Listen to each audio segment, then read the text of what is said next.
let me. Now that it's started, let me alert my Discord real quick. Yeah, go ahead.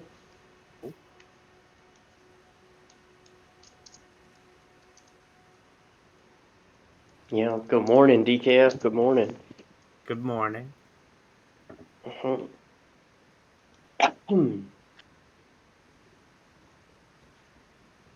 Got my energy seltzer here. Nice. Nice. Mm-hmm. I got my DK impression ready. Oh no.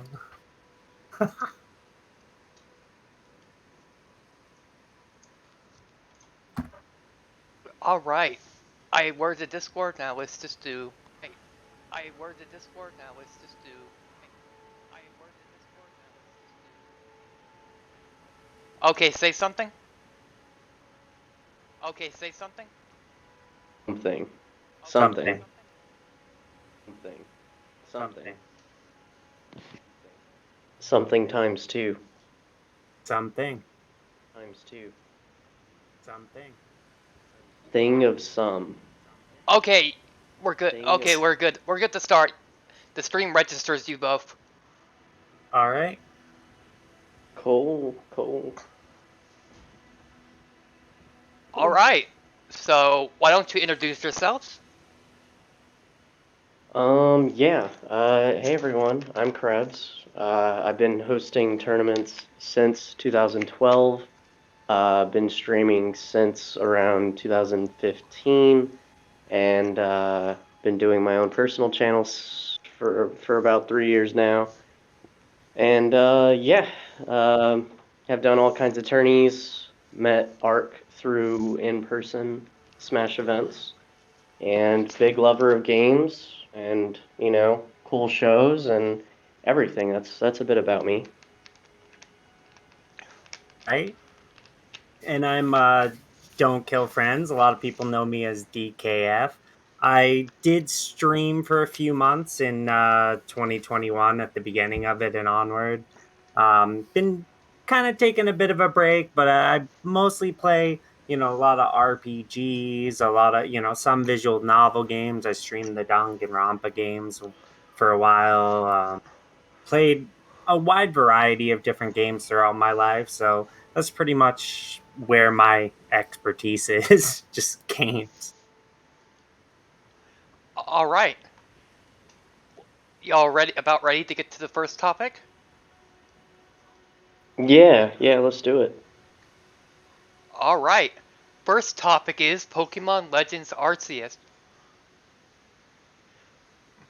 Yeah, I mean, what a game. So I think a lot of people felt like Pokemon was kind of on a downward, like non-innovating trend. Like Sword and Shield wasn't the Pokemon console Switch release that everyone was hoping it was. Whereas Arceus, like, you know, got a few steps in the right direction, right?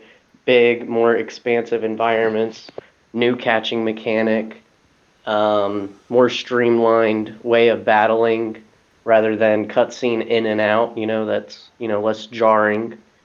Um, yeah, I I do have a few qualms with it as well, though. But I mean, what did you guys think of the game?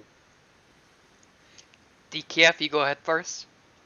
Well, yeah, it definitely a step in the right direction. I think it was, Game Freak as a developer is kind of known to play it safe, kind of lack ambition in some ways, you could say. Aside from, I mean, with the Pokemon franchise, the whole Pokemon Go thing was its own thing. But in terms of the mainline games, like Game Freak just putting out Pokemon games, kind of like you said, the Sword and Shield wasn't really what people were looking for. It was like, oh my god, a main console RPG Pokemon game, and it was really underwhelming graphically, gameplay wise, and just scale wise.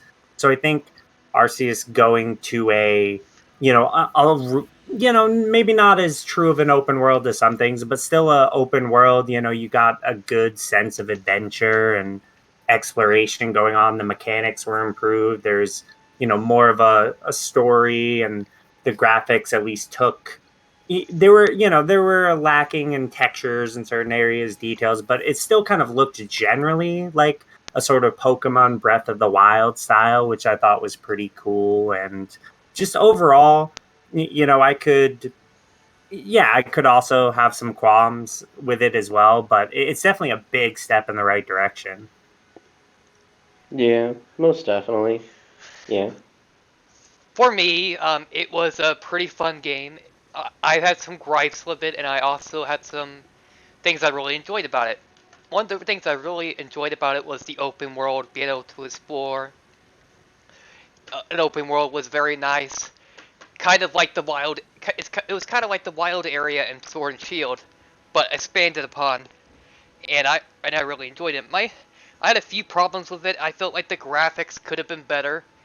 Mhm. We like look at Breath of the Wild. It proved that even with the Switch's inferior hardware, it can still have a pretty game. And I feel like again, Pokemon Arceus like Sword and Shield came short of that. On the on the other hand, they improved some things. Like for example, Pokemon could you could choose when you wanted to evolve it by heading into the menu.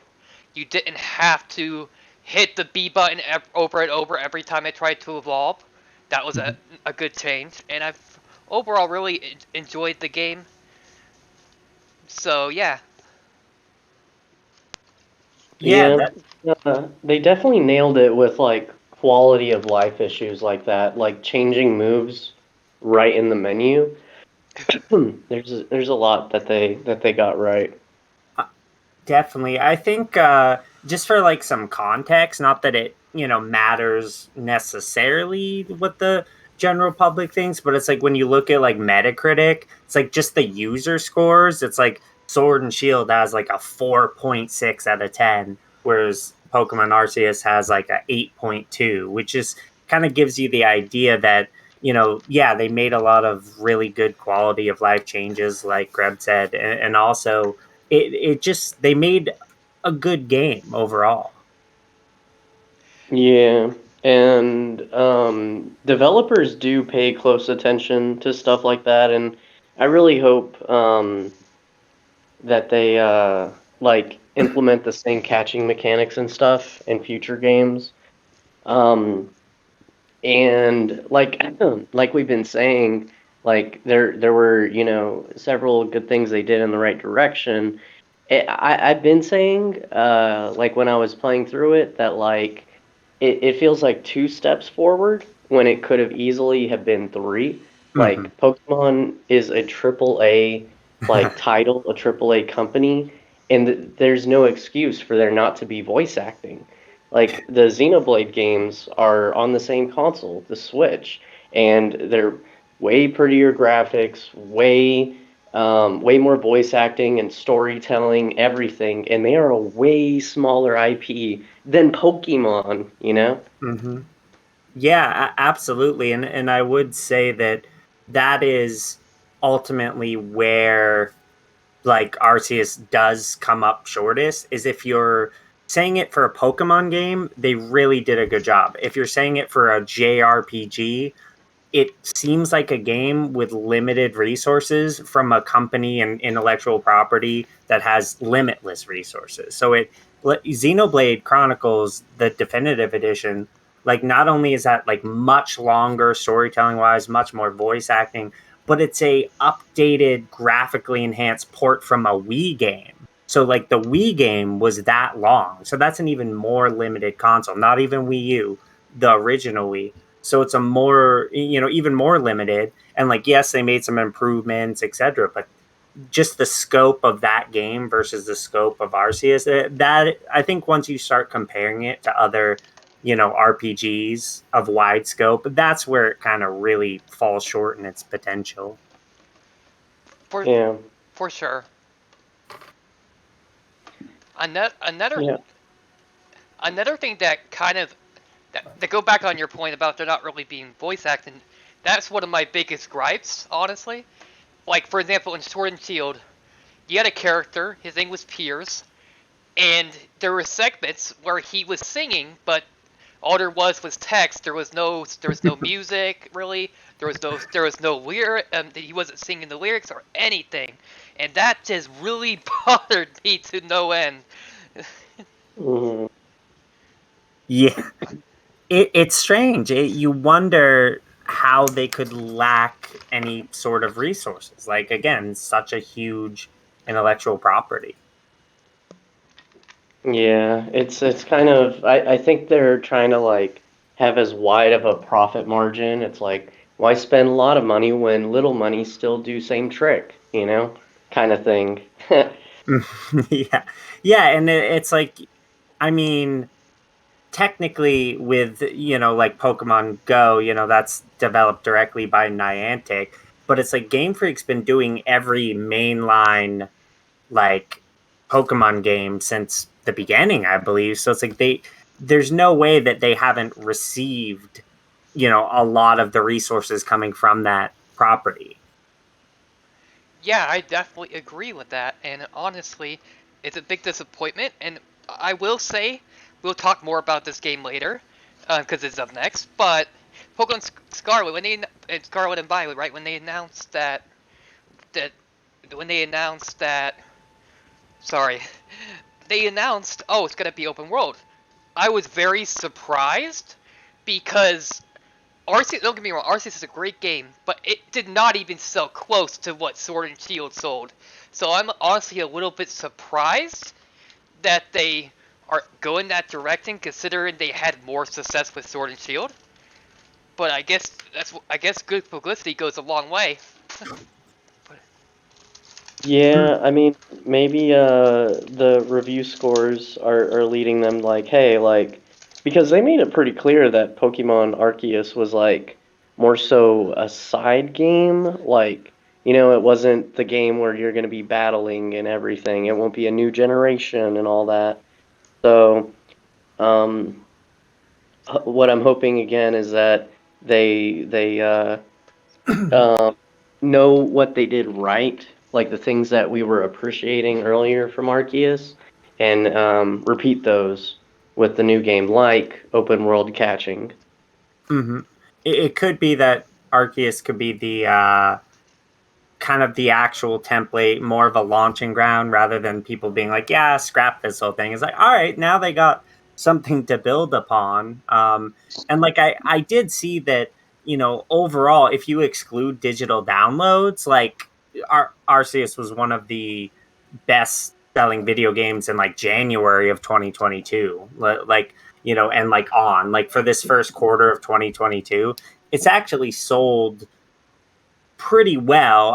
And sometimes sales of physical copies of games go down as a whole, so it might not even compare to the last game in that sense. But it's whether it underperformed like projections, I'm not sure, but it did sell well overall still. So even if it's worse than a game or two before it still performed well enough to you know warrant more consideration for the style, I guess. Mhm. That's a very fair point. Hmm. Yeah. Anything else you two like to add? No, I mean, I figure we could go right into talking about the next game, huh? hmm Yeah, we alluded to it earlier. Time to talk about Pokemon Scarlet and Pokemon Violet. First off, let's start with what we would like to see from it. Pokemon we'd like to see from it. Um, like older generation ones, or like what kind of new Pokemon would we like like to be invented, or what? What Pokemon would you like to return? First off, Oh, to return. I mean, I gotta have my homeboy Dragonite. Yeah. What about you, DKF? I'm not entirely sure. I just was always into the kind of the Mewtwo's and Lucarios and the ones like that. But I think I just am glad to hear that there's going to be new ones in general. Like supposedly a lot more new ones will Right. be in this one. yeah, I would personally like to see um Pokemon I would like to return. I'd like to see Hydreigon return. Volcarona is another one I'd like to see return. I would obviously want to see P2 return, but that's pretty much a lock because they're never cutting Pikachu, which means they're never cutting P2. Yeah. Yeah, I just think that expanding. I mean, ideally, I don't know why we couldn't have a Pokemon game someday that just has all of the ones they've created. It just seems weird to me that they have to keep cutting ones. That or a full roster of new one each time, and then you can do collaborations between the Pokemons in various games. In some, like, whether spin-offs or stadiums or whatever, but either way, I think having like a few old and a few new is a little iffy, but as long as they're still as long as they're going to actually innovate a little bit more, I think it's okay. Yeah, personally, I don't like that they're cutting them, and I honestly think if the 3DS could handle bringing them back every generation, I don't see why the Switch can't handle it as well. So I don't really Mm-hmm. see. I don't know what. So I really don't buy their excuse, really, especially considering they're just basically copying models from the 3DS version onto the Switch. At least at the moment, that's what they're doing. Considering that's all they're doing, they're not like making models from the ground up or anything. I really don't think there's much of an excuse for them to be cut in the first place. Yeah, like my understanding is that they tend to like the lore reason is, oh, like not all Pokemon are native to this region, you know? Um like that's the excuse they come up with. And I know from a business standpoint, like what was it? Sun and Moon, you know? They can release like Ultra Sun and Ultra Moon or whatever, and then have all the Pokemon. Like they, you know, like it is like pretty grimy, or they could even just do it as like a second wave of hype, like, oh guys, like now all the Pokemon are in, you know. But it's yeah, it's definitely something that I think majority of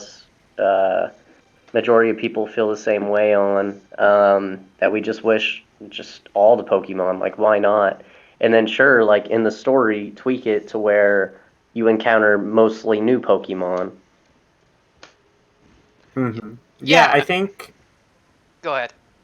yeah, it's a valid point. I mean, I do think they probably, with either remakes, re-releases, or simply selling the old games, a selling point of the some of the older games can be the specific Pokemon to that game if they do it this way. It's just not the way as a fan of video games that I necessarily think things should be done. Like, yes, I mean, you could say like, oh, well, in sequels to games, you know, you don't always just have, you know, the same characters, etc. But just the same, in most good sequels, you have the cast from the previous one that didn't die, and then you add some new characters. You don't just. I mean, sometimes you see whole new characters, but it's just we're so many games deep that it's interesting that it seems like they just have to cut ones all over the place and make new ones, and there's not any overarching reason or continuity aside from just, yeah, like excuses made kind of disguised as lore overall, like, oh, you're in a different region, like you were saying. Yeah, And all they really need to do is have it where you can transfer over any of your Pokemon. They don't necessarily need to make it where every Pokemon's available and catchable in the game. They just need to make it like past games like Ultra Sun and Moon, for example, where not everything is catchable, but you can transfer over your old Pokemon from your old games, right? It's a good point. They don't necessarily yeah, need to make them all catchable in the region. Just put their sprites in there, and basically people can transfer over the Pokemon they want to transfer over. yeah, Yep, yeah, exactly. especially, yeah, especially because they don't necessarily like put a ton of graphical resources into each individual one. I don't see why that wouldn't be doable. Yeah, for sure. But yeah, it's pretty apparent, that it won't be all Pokemon. And what I'm really hoping for with the new game is feature-wise, I want a co-op battle tower. They haven't done that in so long, but that for me would be like game making or whatever. Like it's so fun doing challenge battles with, a friend and, teaming up against like tough ass computers. Yeah, a mode like that would be really cool. I'm not sure why they haven't capitalized on that idea nowadays. Yeah, yeah. As far as I know, the last time they did it was XY. I think they did it one other time, but it wasn't the same. But I remember grinding it a ton in XY. The Battle Mason was a ton of fun. For sure, for sure. I a feature I would really like is might be a little it's a little surprising that it's not that it wasn't in Sword and Shield, as far as I know, and that's the Pokemon contest. I would really like the Pokemon contests to make their return. I thought those were very unique and they were very fun to just mess around in. Like the ones with like judges and stuff, right? Yeah, and you had different categories like cool category, cute, uh, it was beautiful or pretty. I don't remember which. Tough, and all of that, and basically different moves gave you different hearts from the judges, and the one that had the most hearts overall would win. It was really, it was really fun, and it was a unique idea that I really do wish they would bring back. Yeah,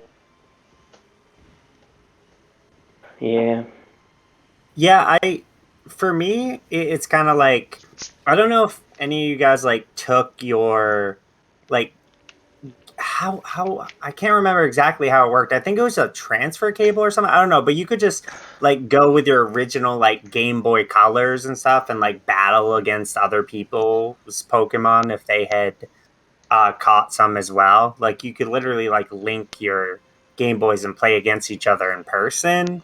And it's like, I mean, yeah, with the Switch being portable, you could theoretically do stuff, but it's like we've had online functionality for decades now with gaming, and like I don't feel like there's a lot of with the mainline Pokemon games like expansion into that world where you can play actually a lot of the older Pokemon games online using, emulators and stuff, but like in the main series games we don't see a lot of like, oh, let me go play against this person or play against that person in a way that's like creates any kind of viable, not even just competitive scene, but like scene of just community playing it in that sort of way. Right, like, just to like think on it, other games have implemented it in a way better way, including Hearthstone, Mhm. Yu-Gi-Oh, Magic, where they'll have rankings and at times leaderboards, and like a way stronger sense of community. Whereas like if you battle in Pokemon Sword and Shield, it feels like the battle comes and goes, and it's just like in the abyss. Hmm. Yeah, it's there's no, yeah, there doesn't seem to be any like viable ranking system, competitive scene, anything like that. But that's also true. Like you could also apply that to the card game, although that could just be I don't know about it, but I haven't seen like a competitive scene for the card game either, like an online version of the card game or anything like that. Yeah. There's something, but it's not as good as its competitors. Yeah, that's fair. And it is really strange that they haven't like invested a little bit into doing anything like that because Pokemon does care about like the competitive community, both video game wise and card wise. They host regionals, they have nationals, they have junior and masters divisions. they really do like actually like try to contribute to their own community, and it's strange that the online functionality between players is so lacking. Yeah, there's no significant like battling scene that I'm aware of. I don't see like, oh, like people are. It's not like with Smash Bros. There's a whole scene. I know it's a different style of game, but still, it's like it just seemed like if from the how successful Pokemon was from the get go, like and how successful the properties continued to be, that could have just like yielded the resources necessary to create like a widespread, like unparalleled in scope, competitive scene with people using different Pokemon to like ones that just like thousands of them that could have been invented in theory. Like they have a limitless potential to create them. So it's like they could have created ones kind of like with Axie in a sense where there's different dynamics and different people going up against each other, but so many different statistics of them or parts or abilities. They just could have made the scope so much bigger and created a real competitive game where people were actually, it was just a thing like, oh, people are playing Pokemon against each other. Like I don't know anyone that does that like in person anymore or like online anymore or like, yeah, it doesn't seem like a very developed scene. Yeah, the main way it exists is through Pokemon Showdown, which is, not even from Game Freak or Pokemon Right. themselves. Yeah, Right, exactly. that Yeah. that is a very good point about that, and it is kind of sad that a lot, most of the competitive Pokemon players, right, play on Showdown compared to playing the actual format, and that I think that just goes to show that competitively, it's not very well fleshed out. Mm-hmm. Most stuff. Yeah, exactly. And I think that maybe I don't know. I mean, I have hope for this next game. Like hopefully not necessarily on that front, but just like if they take even more kind of like graphically more hints from Breath of the Wild and kind of like expand the open world. Make a bigger, better version of Arceus, but like still different. That maybe this could be another big step in the right direction to where Game Freak starts making consistently good games. It's just they still have that feeling that it's like, well, what if they sold it to a better developer? Oh man, we could get some of the greatest games ever. But I don't see that happening. This the thing with hmm the thing with Game Freak that I think has the biggest influence as well is why should we care? They're gonna pay us. They're gonna pay us anyways, right? They're gonna pay. People are gonna give us their money anyways. We're gonna make our money anyway. So why should we try?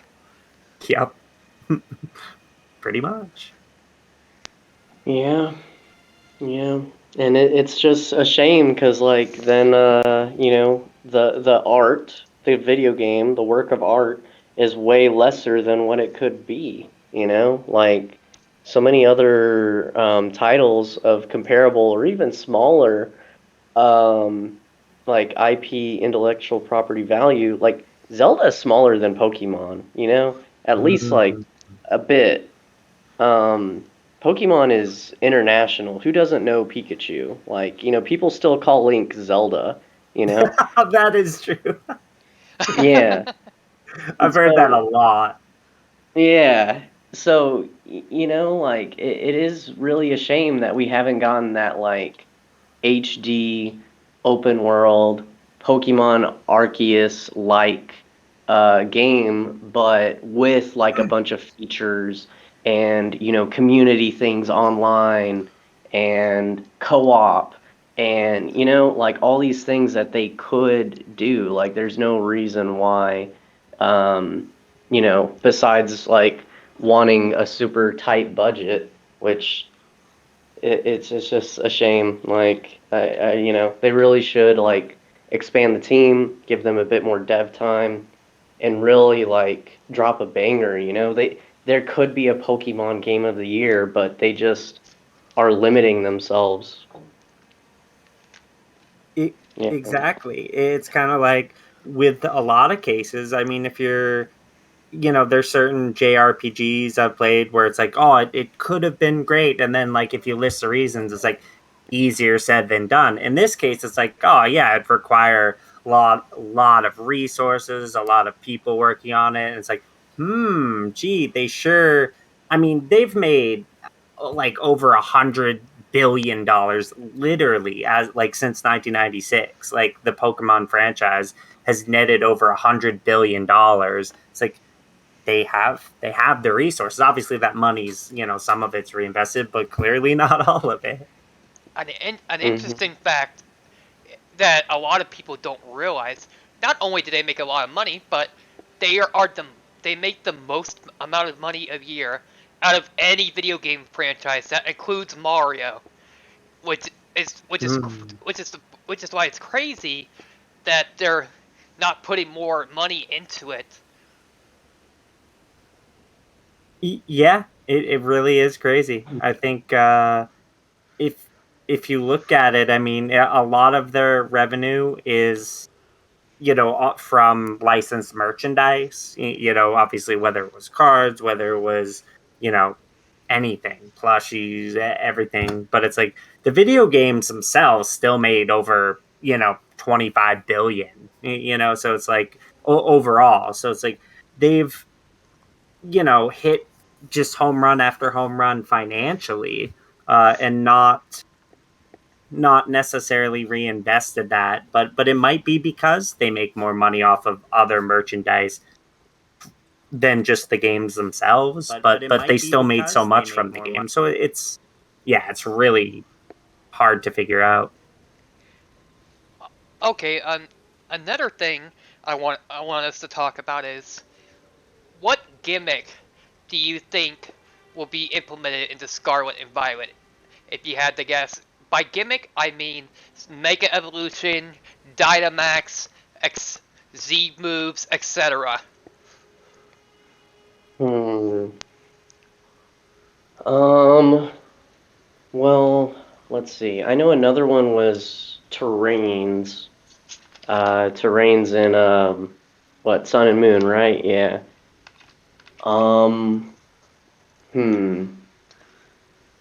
It's really hard to think of like what they would do next as like a gimmick thing. I mean, honestly, I hope nothing.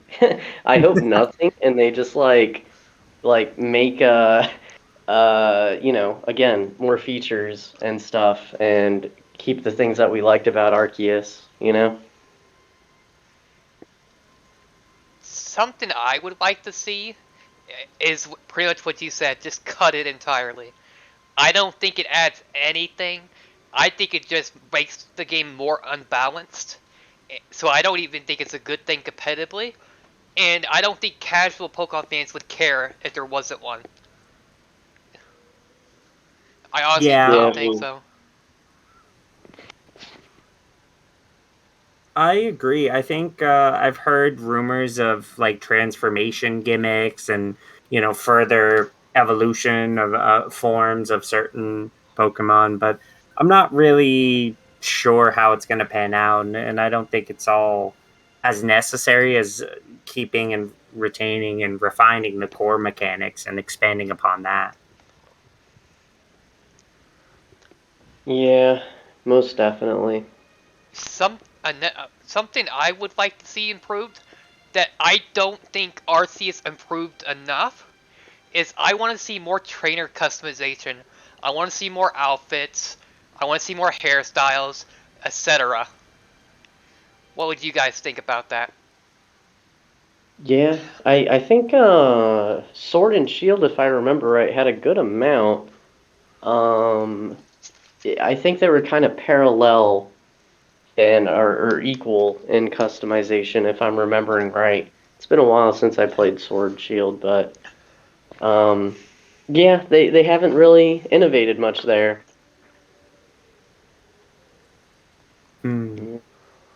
Yeah, I agree with that. I think that, yeah, I don't recall which one had exactly more. I wouldn't mind more customization, but I also think it would be limited in scope and limited based on what they do graphically. Like, I'd love to see, like, yeah, a full open world Pokemon game where you're a trainer of your own design. I think it's fine to create a character and have you play as that character and that story as well. But like, if you're gonna have some customization, have a lot, and really try to get you immersed in the world. But more importantly, they gotta, make the worlds, as full, as lively, vibrant, and not like empty, not looking like you're running through a bunch of just like barren grasslands, or like, and RC has improved upon that, but it's like they gotta world build more than I worry about the customization for now. But I do really like that in games. Yeah. Okay, we can't talk about Pokemon Scarlet and Violet without talking about the starters. What do you guys think of the starters? They're they're pretty cute. Yeah. The little duck. That'll probably be mine. I usually try to avoid spoilers of their final forms, so I'm just gonna, pick the ducky and just go in blind. What about you, DKF? Yeah, I'm not entirely sure how they'll play. I kind of like the design of the green one. Yeah, the one with the little cat ears. But I'm not really sure. I'd like to see how it develops. I'm I really like the grass one. Yeah, I don't care for the other two, but the grass one, I'm definitely picking that one for sure. yeah. Hmm. All right, any closing thoughts before we switch topics? Um, I hope they take notes from how Elden Ring was so successful, and they even like delay the game if needed, because like again, like Pokemon is just like a few features. Like we literally told them, like I'm sure they've even had our ideas in their own thought circles, probably for years now, and like they just need to do these things. They have the budget for it. Or maybe execs have to sign off on slightly more budget for it, but they have the money. Um, so I just, it's if it comes out and it's like one or two steps forward when it easily could have been three, four, or five, then I'll just, I'll be feeling the same way about Arceus. All right, As- and what about you, DKF? Any closing thoughts? Pretty similar there. I would say that it's like, I mean, as a brand, and there's some people in there in their company, whether it's Game Freak or just the people dealing with the intellectual properties or the people in Nintendo. It's like, I'm not someone that can just advise them on their finances and say that they're not doing a good job with that. But I could say that I think it's like, for made up numbers, just like, oh, if you're going to make $60 million off a game versus 40 million, but that extra 20 was spent making the game much better. Your brand, whether it's just the brand of the games, even if not the property, because the property's set, but it's like, the brand of the game will expand over time. The next game you make might sell more than it would have if you make this game right. So the more time, the more resources you invest in things at times like these, like the better your brand is long term sustainability wise. Because if you just say, well, we'll make more profit if we don't add these features, and oh, well, adding a skill tree or we'll adding these features increase our profit margins, I don't see how, so we won't add them. It's like, no, use the resources you have to make the best quality possible, provided it won't bankrupt you, which it never would in this case. Do that, and it will help you over the course of many years, not just the sales of that individual game. Yeah, I fully agree with that, and I just hope that Game Freak actually puts the effort in this time, because I think they can do it. A lot of people like to make the excuse for them. Oh, they're used to handhelds. They're used to handhelds like the DS, the 3DS, the Game Boy Advance, etc. They're not used to making something on a console. No, No excuses for them. They're a big company. They can afford to get the help they need for it if that really is the problem. I just don't think they want to put the money into it because, oh, we're going to make more money this way. Mm-hmm. Well, here's to Yeah. hoping it's better, like Krebs said, hopefully more than one step forward, a few steps forward perhaps, but we don't know. We'll find out. Yeah, yeah, and hopefully we don't look back and think like, oh God, they really went back on like all that innovation with Arceus, and it's like Sword and Shield, and it's like, oh, for all we know, that could happen. Yeah, it certainly can, and it has me very excited but nervous at the same time. Either way, Yeah, either way, I'm excited for the game. Hopefully, Game Freak proves me wrong and they do a good job. Yeah, yeah, they're. I'm at the point with them where it's like I will wait for reviews to come out before I like purchase it, and like not wait forever necessarily, but it's like yeah, I try not to judge games on other people's opinions, but at the same time it's like yeah, if I see the ratings tank and people are like they took steps back, then I won't buy it, and I think it's cool if people just buy it on launch because they want to play it right away. It's good to be excited about things, but for me it's like they've done enough you know, bad to where I will take a wait and see approach, but also again enough steps forward to where I'm obviously going to consider buying it. right, yeah, I agree. And before we close off on this topic, I just thought I'd make a bit of an announcement here. Uh, on this channel, I will be doing a stream when Pokemon Scarlet/Violet releases, and I'll be playing till I beat the game, or it's a 24-hour stream. So if Pokemon interests you, definitely stick around for that when Scarlet releases. yeah. Stuff like that is always fun. There's always like a lot of hype around like, oh shit, new game, and then you get hella far that first day. That's so nice. For sure. Mm-hmm. For sure.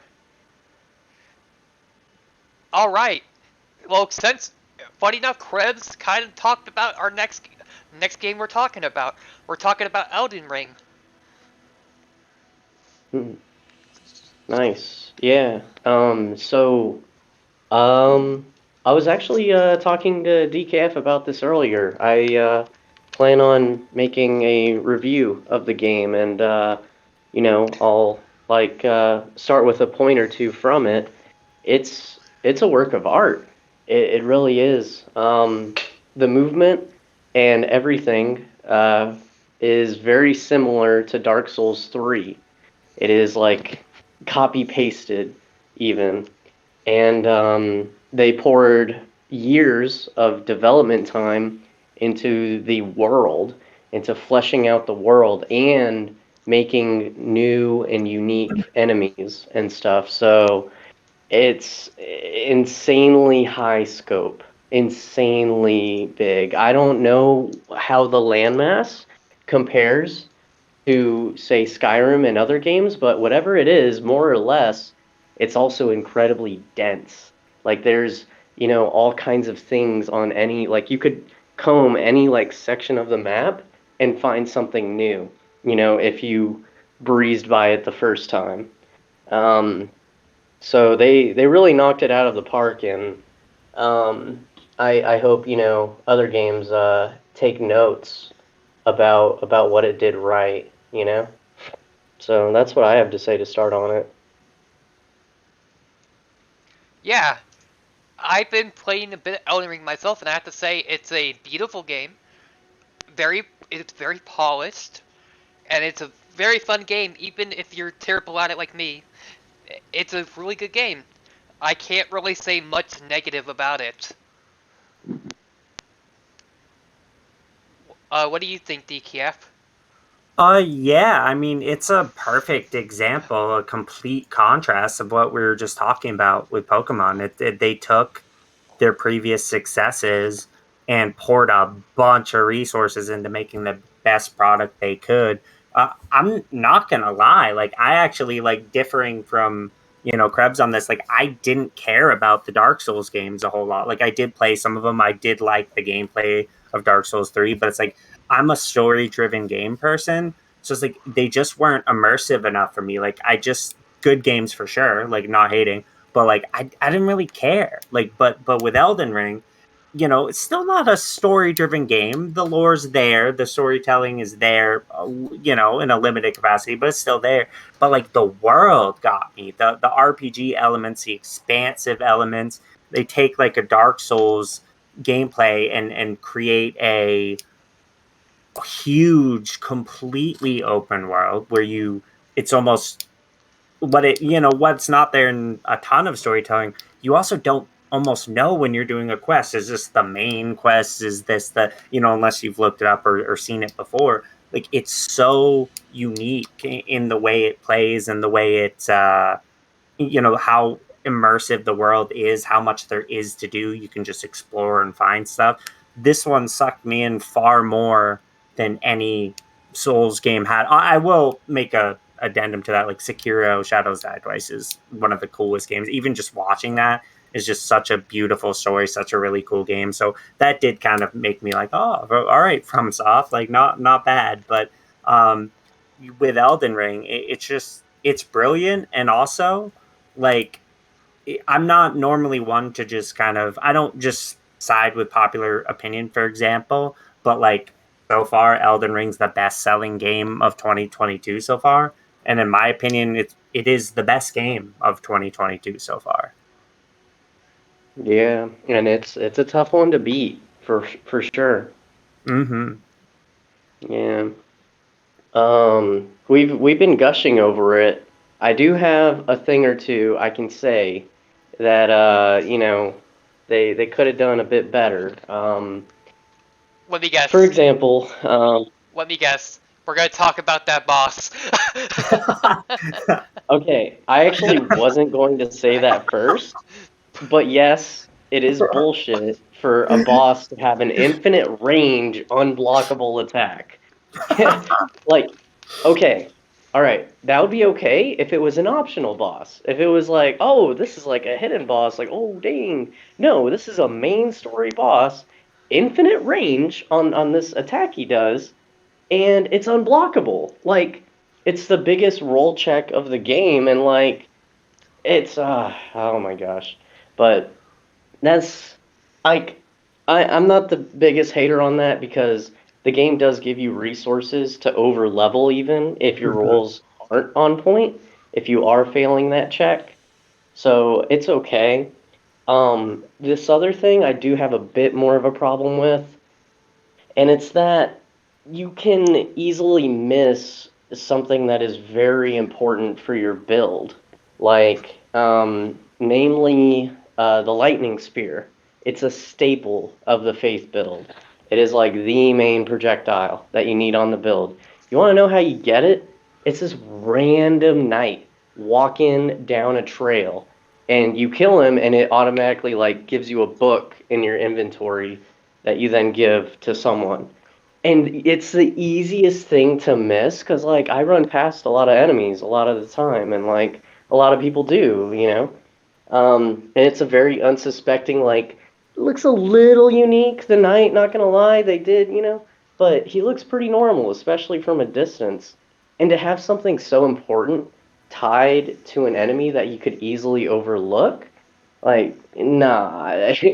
So, if FromSoft ever hears me, like, just like tie important spells to like bosses, main story bosses, or treasure chests near them, like, please. That's all. Oh, all right. I didn't know about that one. But that makes sense. Yeah. Go ahead, one of you.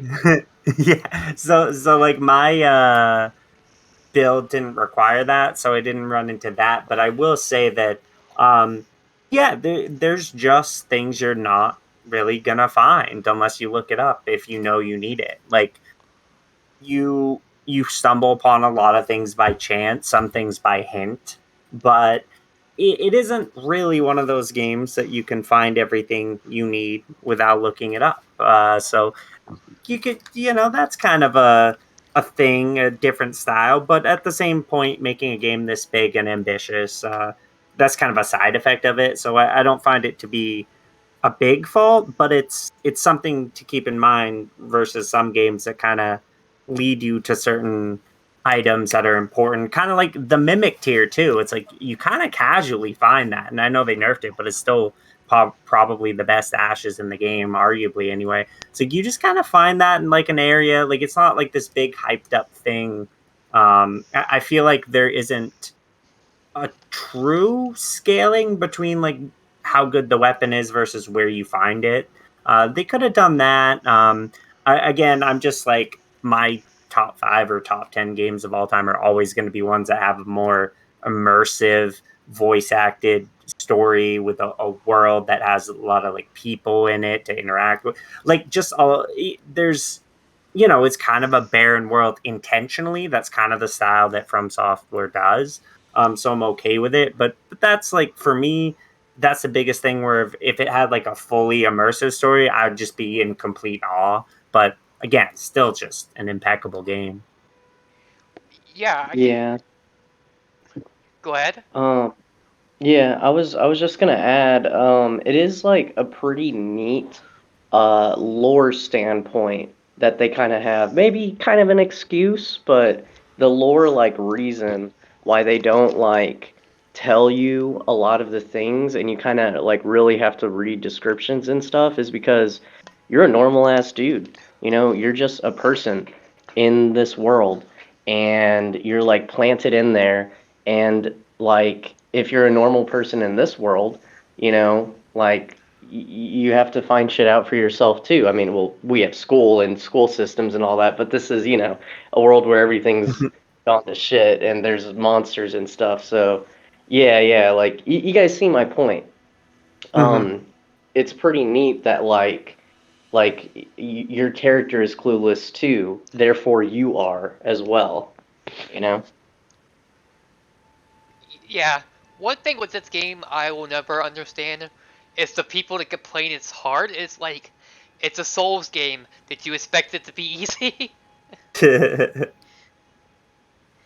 Yeah, and I wish more people heard that like it's okay like for the game to be hard and that this game gives you the options to turn away from a boss and go level up or summon players or summon ashes. Like I think there's been too much like of a culture of just get good and like all this that they've heard of that they don't know this is actually the most lenient from software game, I would say, whenever you consider all your options in mind, all the summoning and stuff that you can do. Absolutely. I know I went from thinking like, yeah, this is like borderline excruciating for me. I'm not good enough at Souls games, and I like it's just like I wasn't complaining like it was a flaw of the game, like oh it's too hard, but I was thinking like it's just too much for me. And like now, like where I'm at in the game, like I'm like, oh, like yeah, I can just over level if I feel it's too hard. Like it can be easy if you make it easy. It can be extremely challenging if you make it extremely challenging. There is that versatility where it's like, yeah, some people will be like, yeah, you're not a real player of it because you over level or whatever. And I'm like, cool, I don't care. I'm not trying to compete with anyone. I'm trying to enjoy the game. And the game's mechanics allow that for you for sure. Yeah, Yeah, and even like the majority opinion I've heard, even from some sweaty players, speedrunners and the like, sweaty from soft game players, Souls players, they're just happy that people are supporting it and that people are playing it. They're like, Mm-hmm. go ahead, like summon, do whatever you got to do, just enjoy it. And if they see that you want to step up, like I've, again, some of these people are my friends and they'll help. They'll give tips, It's actually a very awesome, welcoming community. And I've also seen that on Reddit, people giving each other advice and stuff. it's a huge game. Like, not just the size of it, but I mean, kind of like I said before, it's so far it's the best selling game of 2022, and like I can't say that's something that I would have expected. I mean, when you look at the trailers and all that, it did look spectacular and it lived up to and even surpassed those expectations. But it's just, it really, really was successful. Like, it already just a smash hit, like their biggest hit easily. And so I think, yeah, people should just be like, not take some weird elitist mentality and like, I mean, like, yeah, with the Persona series, I wasn't like, oh, all these people playing Persona 5 that haven't played the other ones. Ew. It's like, no, it's just great that the series is doing well. With this, scenario, same thing. It's great that they poured their resources into making a great game and that turned around and paid off. Like, you love to see that sort of thing. Yeah, and crazy thing about Elden Ring that was crazy to me is I went into Elden Ring not liking Bloodborne, which was the last Souls game I played. Mm-hmm. And Elden Ring proved me wrong, and I've been really enjoying it. So definitely, if you didn't like past Soul games, just definitely give it a chance. You might just like it. For sure. And like I was saying, like Bloodborne is definitely one of the less forgiving ones. That one is definitely one of the more get good ones, have your timings down games. Whereas Elden Ring, most of the time you can hold shield or do summons and do sorcery and do, you got options.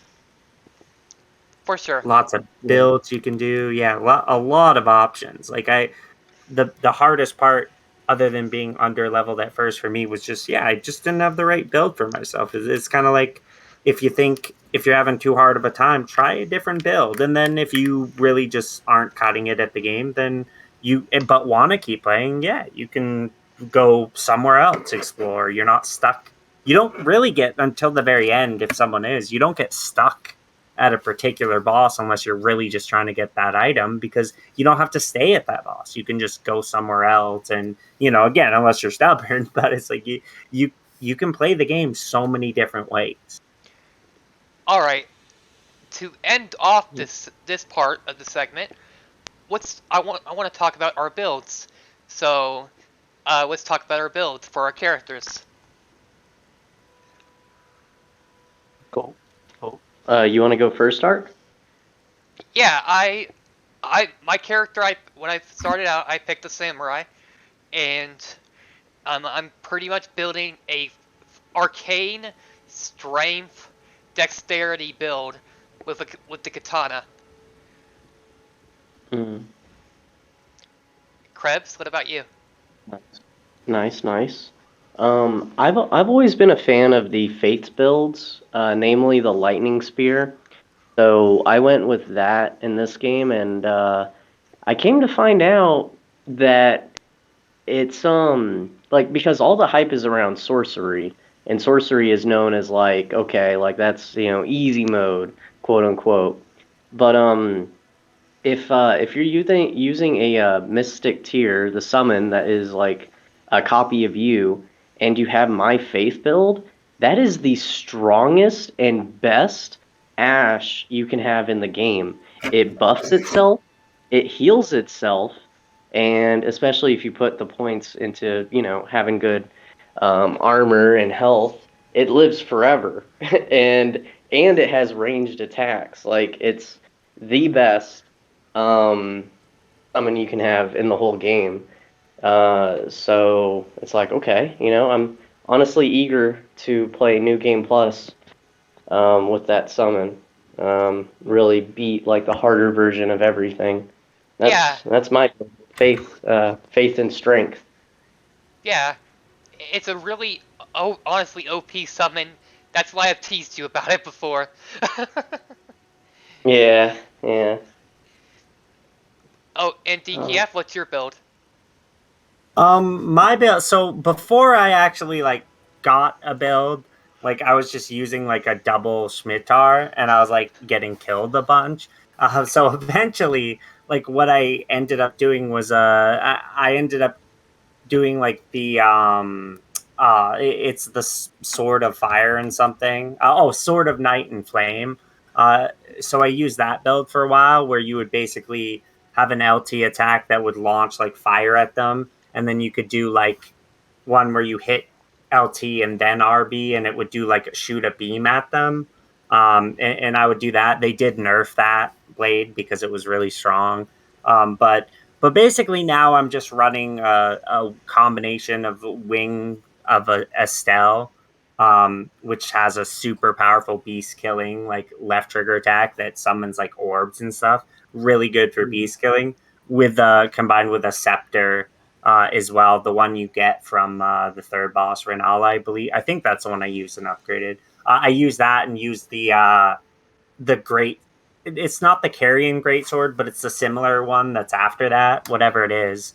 I know you got it recently, Krebs. I don't think you use it, but it's like you use the staff to use that, and I use that along with a mimic tier and just kind of spam the greatsword at people along with the LT ability, which is so mostly intelligence with a little bit of dexterity, is what it amounts to. All right. Cool. Any closing thoughts before we move on to the next topic? I hope they do some DLC. They have done it in the past, with each Dark Souls game. Now that I think about it, yeah, every single Dark Souls game has had DLC, Mhm. and they've had so much success that it might be a while. They're definitely the kind of people to put in the time and develop it right. But I'm looking forward to DLC. For real. Any closing thoughts, DKF? Yeah, just I think we will see DLC. That other the reason that they've done it before is a good reason I didn't even think about, but the game is still popular, still very prominent. It's new, it's sold like wildfire. So I think it's the perfect time to introduce DLC. I'm a little like torn on nerfing some of the weapons. I kind of think if you find a build, I know a lot of people just look it up and find what someone else found, but it's like I like cool builds, and like I think nerfing them complicates things, but then it can force people to, you know, try other things, I guess. But also, yeah, it has a lot of replayability. There's tons of bosses, things you can miss, areas you can, miss getting to at least early on if you kill one of the first NPCs, for example. Not saying I did that, but I totally did. I did that. Yeah, did. yeah. So, yep. So you could do things different ways. But yeah, I think they'll definitely add DLC, and I think they've already got such a great foundation that they're not going to be rushing to just make a new game right away. I think they're going to be, add some really cool new bosses and add some really cool new things, and I'll look forward to that. And all in all, again, so far, I don't know what could top it. I'll get to it later, but there are some things I'm looking forward to this year. But it's like I think we're looking at a potentially runaway obvious game of the year so far. Yeah. Speaking of nerfs being iffy on nerfs, I'm kind of iffy on the two, to be honest, since it's the sword I want has already Rivers of Blood has already been nerfed because everybody in Evasions apparently runs it. So Yep. all the invaders run it. So they nerfed it, and people still want it nerfed more. And it's like, oh god. I think that's a big reason for some of the nerfs. That's also a really good point. Is that's like, for one, like I've seen that. I know Moonveil Katana's really good, and that got nerfed, but I think it's still good. The Mimic Tier itself got nerfed. It's still probably the best, but it's yeah. I think it's interesting. I think that yeah, I've got to do more of the PvP. I haven't done a lot myself. Mm-hmm. Alrighty. Next topic. Kirby and the Forgotten Land. Krebs, you go first. Okay. So as y'all know, I played through the game, beat the campaign, even did several hours worth of co-op with my brother, and it was my first Kirby game. Not gonna lie, like I did play a little bit of Kirby Air Ride back in the day, but no, first main Kirby game, and it was a treat. It was real cute. I would say I recommend doing co-op with a friend, and I would say like take turns between player one and two, because the player two Waddle Dee, it's its own like stationary move set. They don't have the Kirby Absorb and all the cool Kirby stuff, so I would recommend just taking turns. Anyone that hasn't played it yet and wants to, and looking to do co-op. Um, but yeah, overall, really, really cute game, really cool game, and I'm planning on giving that game to my daughter once she's a little older. So yeah, it's neat. Yeah. Um, I think it's a cool game. I. It's kind of sad that it got a little bit of disappointment when it released, because a lot of people were assuming from the trailers and everything that it was going to be open world. That didn't happen, so it left some people disappointed. But overall, I think it's a great game, and I really enjoy watching speedruns of it. It's a really good speedrun game. Oh yeah, it's surprised me how much goes into the tech and stuff. A buddy of mine, Dangers, who I met through the Fall Guys community, he also hosted tournaments and was also a top level player in the game. He was a top Super Mario Odyssey speedrunner, and still is. Still speedruns the game a bit here and there. But he's been constantly in that battle for the world record. He's constantly like had it and then lost it the next day, and they're all innovating tech and sharing it, and the speedruns for it are nuts. The skips that they do, they like fly to the top of the map with the hammer and then like skip an entire level. Like it's pretty cool. I'd recommend watching the Kirby speedrun. DKF, do you have any thoughts? I mean, I didn't play it myself. I don't have it. I definitely watched some playthroughs. I watched Krebs play it. I watched some people play it a little bit. Um, I I thought the main campaign was kind of short, but I also think that like it's not. Yeah, like Kirby. I mean, you could expand it for sure. You could expand the sort of main campaign and the amount of things you can do. Although there was quite a bit of side stuff from what I saw, but like you can make the games bigger, you can expand them, but I wouldn't expect a Kirby game to be Breath of the Wild. I wouldn't expect a open world RPG. You could do an open world game pretty well with it, but I think that they made a Kirby specific game. I have played a lot of older Kirby games. I even played Kirby Superstar for the Super Nintendo. I think it was Kirby's Dream Land for the Game Boy. I always thought that getting new abilities, swallowing people, getting the new abilities were fun. It was just a 2D platformer at that point. So they kind of turned it into a really pretty looking 3D platformer with some other elements to it as well. And I think for what it is, it's a Kirby game, and I think for that, it's really, really well done. And I think that, the transformations are fun. They did a lot of innovative things, or yeah, a lot of unique things with that. Not just all the same. He gets a hat and a sword. Like there is that, but he turns into a car where he just like he's melted on top of the car, or a vending machine, and spits stuff out. And also the special challenges like between the levels. It adds some gameplay types and breaks up any potential monotony there could be. So I think they did a great job. Yeah. Yeah. One thing I will knock the game for, but to be fair, I can knock every single Kirby game out there for this same thing. And it's not difficult at all. It's really easy. If you're looking for a difficult game, definitely don't play Kirby.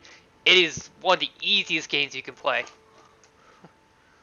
Yeah, I really wish they did implement a harder mode, but thankfully, like to 100% the game to get all the Waddle Dees, you do have to beat a bunch of the bosses hitless. So, like, that's, like, at least there's that. Mm-hmm.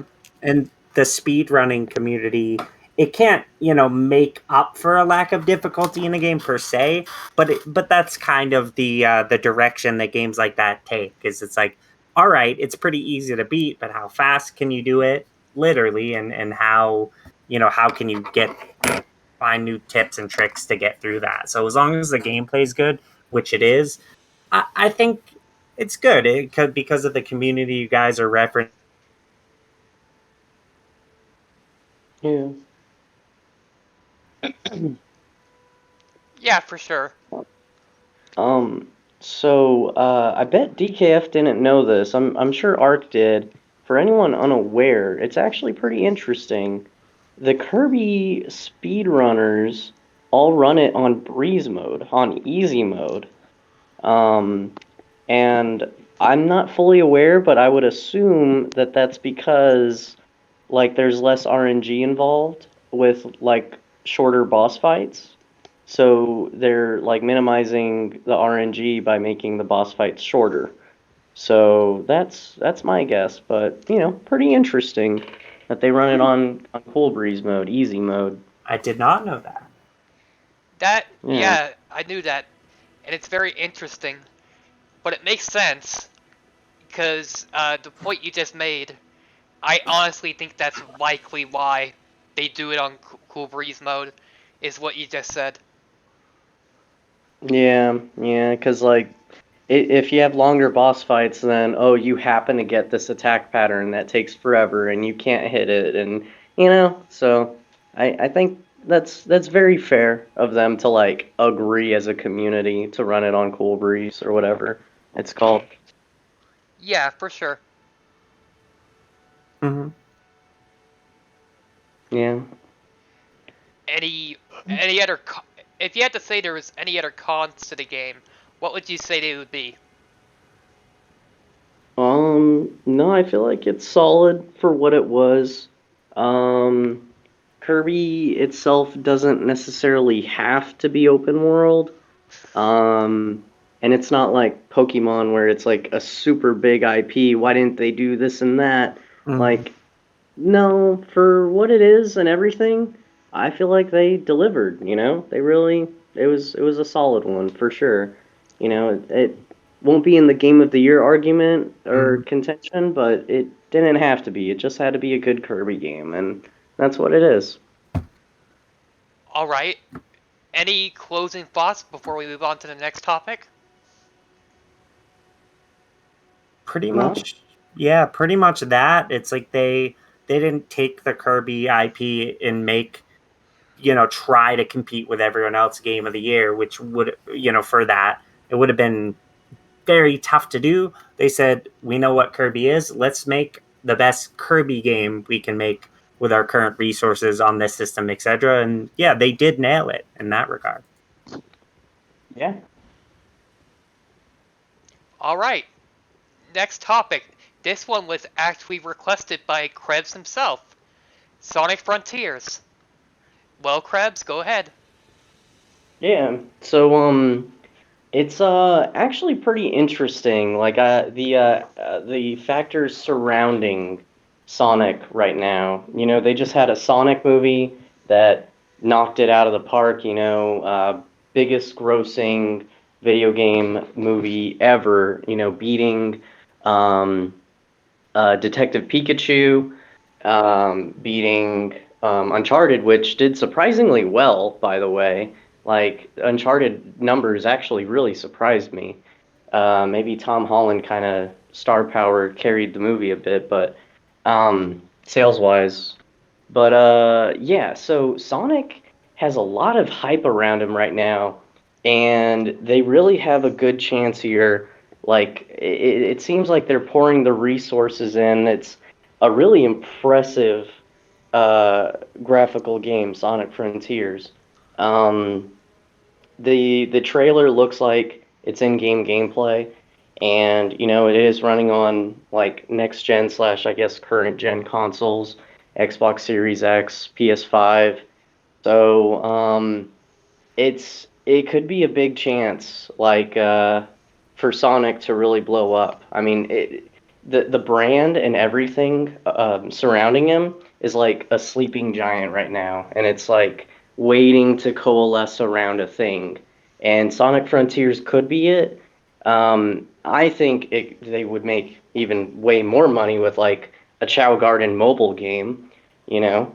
But that's a whole nother thing. I'm just excited for Sonic. You know, it's a good year for Sonic fans for sure. Uh, Yeah. DKF, what's your thoughts? Yeah, so this is one of those that I had to look more into once I found out, like, or once, yeah, like knowing we were going to talk about it, because I'm like, all right, what is, it's going to be the next Sonic game, but like they release them, every few years, but they don't take super long always between games. So I looked it up. So I found the trailer. I was kind of blown away because I don't know why, if it's because I had Kirby and Pokemon and those sort of like style of games on my mind, but I'm like, oh, like how much can the Switch do? And I'm like, oh wait, this is gonna be PS4, Xbox One, PS5, Xbox Series S, X. It might, I don't know what it'll be optimized for, but just knowing it would be on like all of the consoles, like that tells me it won't be limited in its development that way. And I know that other Sonic games have cross console, but I don't know why I got that impression initially. But I looked at it, and because they have not like hit home run after home run with Sonic games. Like they've had a lot of bad games, a lot of good games. And so like I looked at it, what I saw with like, you know, texture, like Sonic's a little bit of the, cell shaded, but the world looked really detailed, really textured. They didn't show a lot, but like it wasn't compared to Pokemon Arceus, like the grass, like everything just looked more detailed. It almost looked like, you were playing the Sonic movie graphically, except, Sonic looking a little bit more smooth because they didn't, try to make him look realistic per se, which is totally fine. But the trailer looked amazing, and they are going to, you know, apparently make a open world Sonic game, and I'm here for it. It looks amazing. Sonic doesn't have to be an RPG, but it can be a exploration based game. I couldn't picture you leveling up Sonic's abilities per se, but it looks 10 times better than the graphics of anything I've seen them do. Even Sonic Forces, when that came out, when I first saw it, I'm like, looked okay. But yeah, you could say Sonic as an intellectual property has been hitting home runs. Sonic 2 is the highest grossing video game movie in the United States, at least ever already. And that was after Sonic 1 was really good. But it just, you could say that the Sonic intellectual property is on the rise. They've definitely made some good 2D games, Sonic Mania and such. The 3D games, I think, are more hit or miss, with more variance in opinions. Like they had the Sonic 06, Sonic Boom, Sonic Heroes, that era, and then, got a little bit better later on, but I've played a lot of them. Sonic Colors was okay, but some of the cinematics led to like you feeling like the game played itself. Like you just move a little bit, and then Sonic's doing some cool thing around the stage, which is like looked cool, but it's like, yeah, all right, a lot of gameplay just not there. But the I don't know. I think this one looks fully gameplay centric. The world looks beautiful. The sort of quasi enemy style things that I was looking at, like I can't remember exactly, but it's like it all looked really beautiful. Looked a lot of potential there. I will actually be now disappointed if this isn't good because it looks like it could be great. Yeah. Yeah. Me personally, it looks great, and my only worry is that, barring Sonic Mania, the last several Sonic games have not been that great. So I'm hoping this one's not just another Sonic Forces. You know what I mean? Hope it's not just another miss, because the video game series of Sonic really needs to bounce back here while its popularity is up. Yeah, yeah. Like the recent 3D Sonic games have definitely been misses, unfortunately. I think the last one that like people somewhat enjoyed, but there was still some contention on it was Sonic Unleashed. Um, but that one is like kind of more half and half. There is a lot of people that appreciate it though. Um, Sonic Lost World had like slightly like slower movement on Sonic, which is like what? Like Sonic slower? What? Mhm. So like what I would say about Frontiers is that I hope they're not like doing open world haphazardly and that they like implement that they take notes from like the successful open world games, Breath of the Wild, Elden Ring, have the world dense with things to do. You know, Mhm. have there be like reason to the environment. Like Arceus, it did have a lot of like empty, wasteful area that, you know, you could just breeze by. And then it's like, why, you know, what was even the point of you know, having, you know, all that extra area, you know? Um, so I hope they do it right. Um, it would be a big disappointment.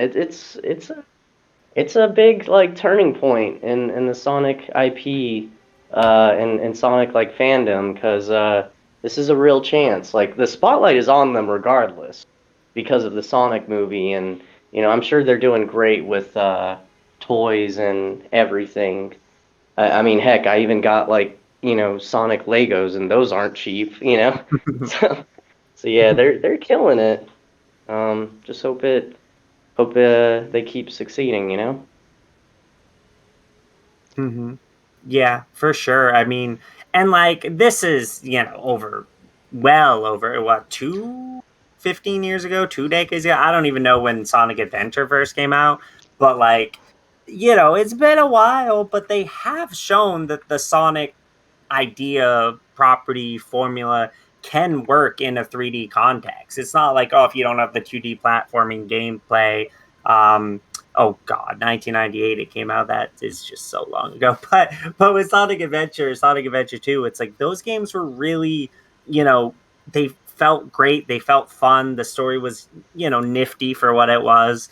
And just the way you were kind of in that environment, it felt they were really good games. And there, I know a lot of people that are like, yeah, Sonic, I played Sonic Adventure growing up, I love the Sonic games, and they didn't even play the original ones, so it's like that that whole era has, made new fans. And it's like, yeah, they've had a lot of mostly misses, like you said, Sonic Unleashed kind of divided people. Sonic Generations, which took little bits and pieces from some of the newer ones, was, a lot of people said that streamlined some of the features of the newer ones and got rid of the ones people didn't care about and did a much better job. But even that was a long time ago now. And the 3D games since then have been, mostly misses. Some were at least not glitchy messes, more just in bland territory. This one looks way better than any of those look. I think they have a real chance here, but kind of like what was being said, they need to make the world dense. Yeah, don't make a 50-hour game. I love long RPGs, but like don't make a 50-hour game that's barren versus a 25-hour game that's enriched, like main story wise, for example. Like make it everything Mm. look great, function well, be fun, levels that are memorable and inspiring. Even if it's not like traditional levels, say let's say areas. I'd rather there be 5 beautiful areas than 20 areas that are like boring. So it's gotta take what looks like a beautiful trailer and make a real game, no matter how long it is. Yeah, I think we'd all be disappointed if there's a main story and it's 5 hours, but I think, but you don't, not to limit what they're gonna do, but you don't have to make it, you know, 50 hours. It could be 25. And it's, the developers. I mean, Sega in general, Sega has a lot of different styles of games. So it's like, I don't know. specifically who's working on the 3D Sonic game versus who worked on the previous ones, but it seems like, they are listening and they do want this to be great. I mean, the game wouldn't even look that good in trailers if they weren't trying, but whether or not they'll execute, we'll see. I hope so. I really hope so. Yeah, and but before we toss it back to Ark, I just really want to add, Sega has surprised me with how much they listen. I've seen a lot of their community engagement, namely like on their Twitter and on Twitch. They like on Twitch organize a lot of like charity drives with creators. Their ear is like very much on the ground. They do all kinds of events. They have like their own like Sega creators thing where they give content creators like games and stuff or some kind of behind the scenes deal. So I'm very impressed with how active Sega is. A buddy of mine that's like partnered with them, Ryu Hashira, he says, "Yeah, Sega does what Nintendo don't." It's like, damn. That old thing. Memories. Yeah, and the last thing I have to say is they could actually implement some RPG elements. DKF. There has been in Sonic Adventure 2. There's the equipment that Sonic would get, like True. yeah, and they could even like come up with like Chaos Emeralds. Now that you have 3, you unlock this ability, or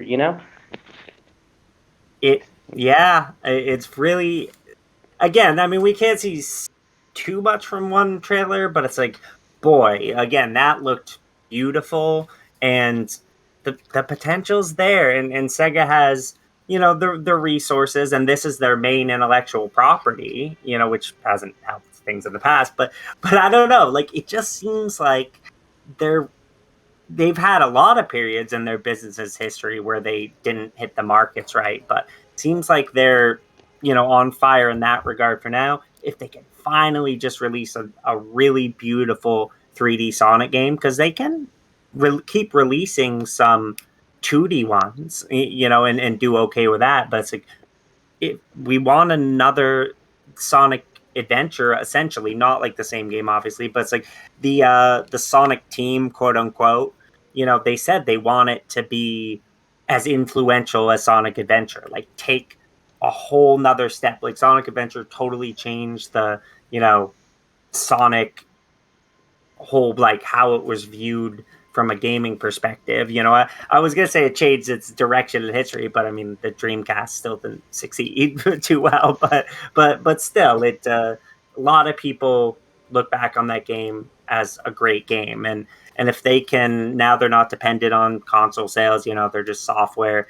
If they can hit a home run with this one, there'll be viable long term as a brand, not just Sonic, but Sega as a whole. Oh yeah, most definitely. Yeah. So yeah, that's pretty much it for me. Any last thoughts on it, Ark? Yeah. One thing I do want to praise Sega for, because this is something that Sega did that blew my mind at the time, and I thought was the coolest thing ever. Where, y'all have heard of Sonic Mania. The funny thing about Sonic Mania is it wasn't made by Sega. Sega actually saw a group of its fans making it, and instead of doing a Nintendo and doing a cease and desist order or something, they were like, "Hey guys, you want to come work on this some more for us, so we can resell, package it and sell it." And I thought that was the coolest thing ever. Yeah, and yeah, did you know that, DKF? I did not, and I can. The only thing I can shed a little light on with that is the opposite. It's like a fans translated Mother 3, which is a sequel to Earthbound for people that haven't played it, and Nintendo just wouldn't translate it, and so fans did a extremely good, thorough job. Took them a long time of translating it. It ran through an emulator, And like Nintendo for once actually didn't do like a total cease and desist, but they could have just done the same thing, at least license the translation years and years later. But they like want to keep the rights to potentially, because Lucas is in Smash Bros, all that stuff, like release it officially at some point on the Nintendo store, seemingly. But they refuse to localize it, and they refuse to license the fan translation. But they just kind of let it exist, even though the fan translation is the only way people have played it in America. So it's like the fact that Sega would do that and just be like, oh, these people are working on it, we'll put some resources behind them and support them. That's beautiful. That's awesome. Yeah. So like, I mean, that's part of the takeaway too. Like Sega, they listen, and it's something maybe someone listening wasn't aware of how much Sega does actually listen. Like it's pretty nice of a corporation to do that, Yeah. unlike Nintendo. Yeah. Absolutely. There is something that Sega is getting a little bit of flack for, and that is with Sonic Origins. In case y'all don't know, they're re-releasing the first 4 Sonic games in a remastered collection. Well, there is a DLC that is going to come out at launch. But so basically, there's a deluxe edition that's $5 more than the regular edition. At that point, why make a deluxe edition if it's only $5 more? But I digress. But anyways, there's a deluxe edition, and it comes with 3 pieces of DLC, like launch DLC that you can't get unless you buy it. Then there's pre-order DLC. Then there's another DLC pack that you can only get if you pre-order it. And since they're doing launch DLC basically and separating them into different packages that you have to buy to get them, people are not happy with it.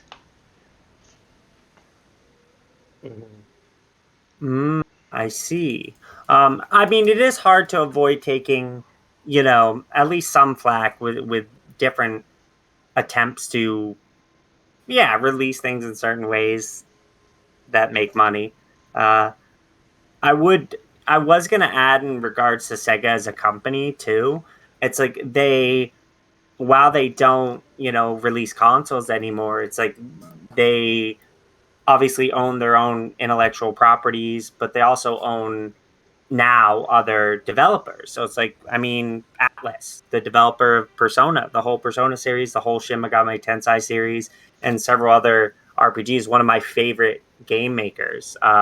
They were actually, their parent company, Index Corporation, actually folded in like 2013, and Sega bought Atlas. So Sega's actually the parent company of the company that makes Persona and all those JRPGs I like, which doesn't mean they're gonna, oh, hey, Atlas, help us make Sonic into an RPG. No, it's not that style. There's not that sort of crossover. But yeah, they're the parent company of one of my favorite companies as well. Oh, I love SMT5. Yeah. I love that game.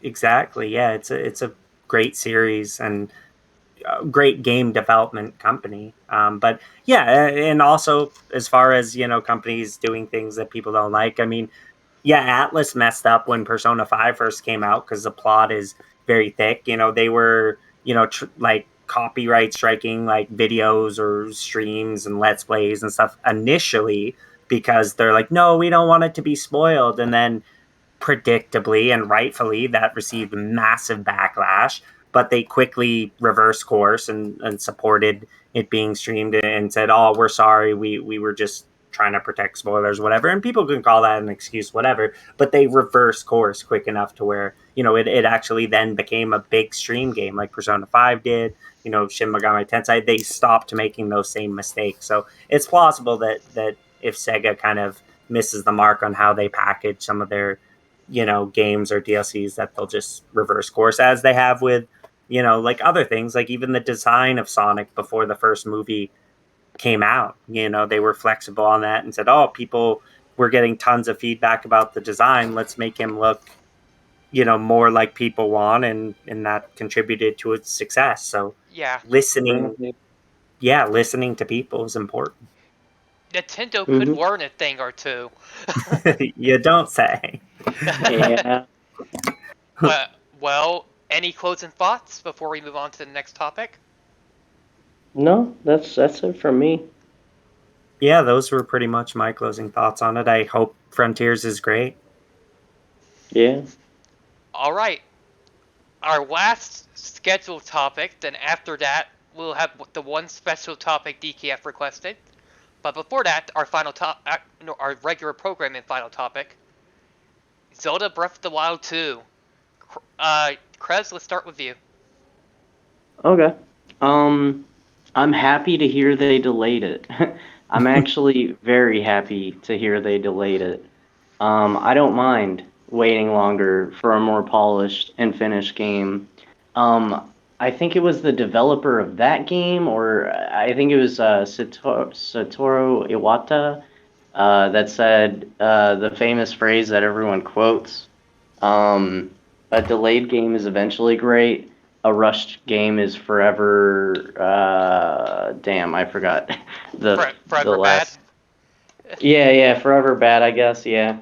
Um, so yeah, I'm glad to hear it was delayed. And from the last trailer that they released with the movement that Link does, they wow, like just based on what I saw in the trailer, and if it's anything like, Breath of the Wild 1, it seems like they're really like expanding and going crazy with the concept. Like, yeah, in Breath of the Wild 1, you got a taste and you had like a few powers, yeah, but they're gonna start going ham with it and introducing like um good movement options and stuff. Like Link, like right, like shooting up into the air and ground molding through through a little island and like coming up, like stuff like that is so cool. Yeah, for sure. What do you think, Yeah. Yeah. DKF? Um, I mean, they must, they probably just delayed it because they set the bar for open world games, and now Elden Ring has set the bar. So, like, wait, Elden Ring, whoa, let's take what we can from that. Nah. But I just, I mean, for one, I totally agree. And, with the Persona games I was talking about, big RPGs, they get delayed pretty often as well. I am never angry about a game getting delayed. It always ruins the game if it's rushed. If it's delayed until it's right, that is the way to go, and it tells you the developers care. Although we knew they would, because Breath of the Wild was genre defining. Like it obviously a true classic, true open world game. I did read a little bit about more powers, more. I think they could technically take actually some pages with Elden Ring about more little secret areas, more little, powers would be the way to go in this sense because it's not technically builds, it's not the same style game in that way. But I ponder a little bit because Breath of the Wild pushed the Switch to its max in some ways. How much how much further can it go? I imagine that Breath of the Wild 2 will probably be the definitive title, or yeah, definitive Switch title, the one that takes full advantage of, everything it can do, pushes its boundaries. I hope it'll run well, but I figure they'll test the hell out of it, especially considering they did delay it. More likely to come out in, 2023, if even. But yeah, lots of new powers coming. Looks, the limited things we saw looks amazing. I just hope that the Switch doesn't hold it back, but I haven't, Breath of the Wild, very long game compared to a lot, all the previous Zelda games, I would say.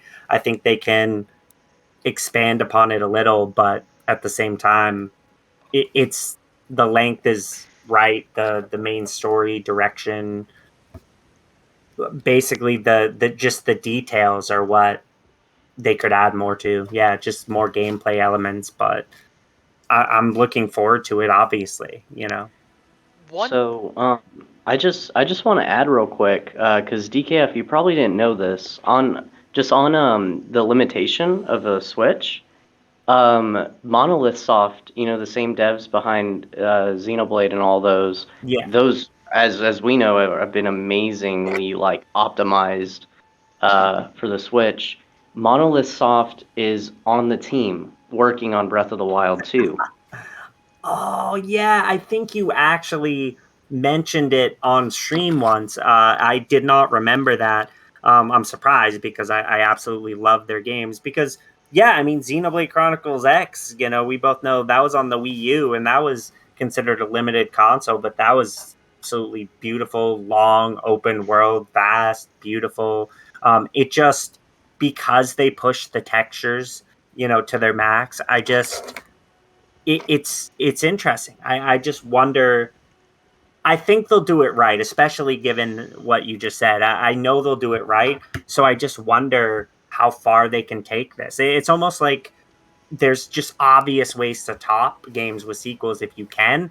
It's like, how do you top the first one? Well, we've discussed some of the ways, but it's like, yeah, maybe this will be a Xenoblade level open world Zelda game. It almost was already with Breath of the Wild, so Yeah. maybe this could be that.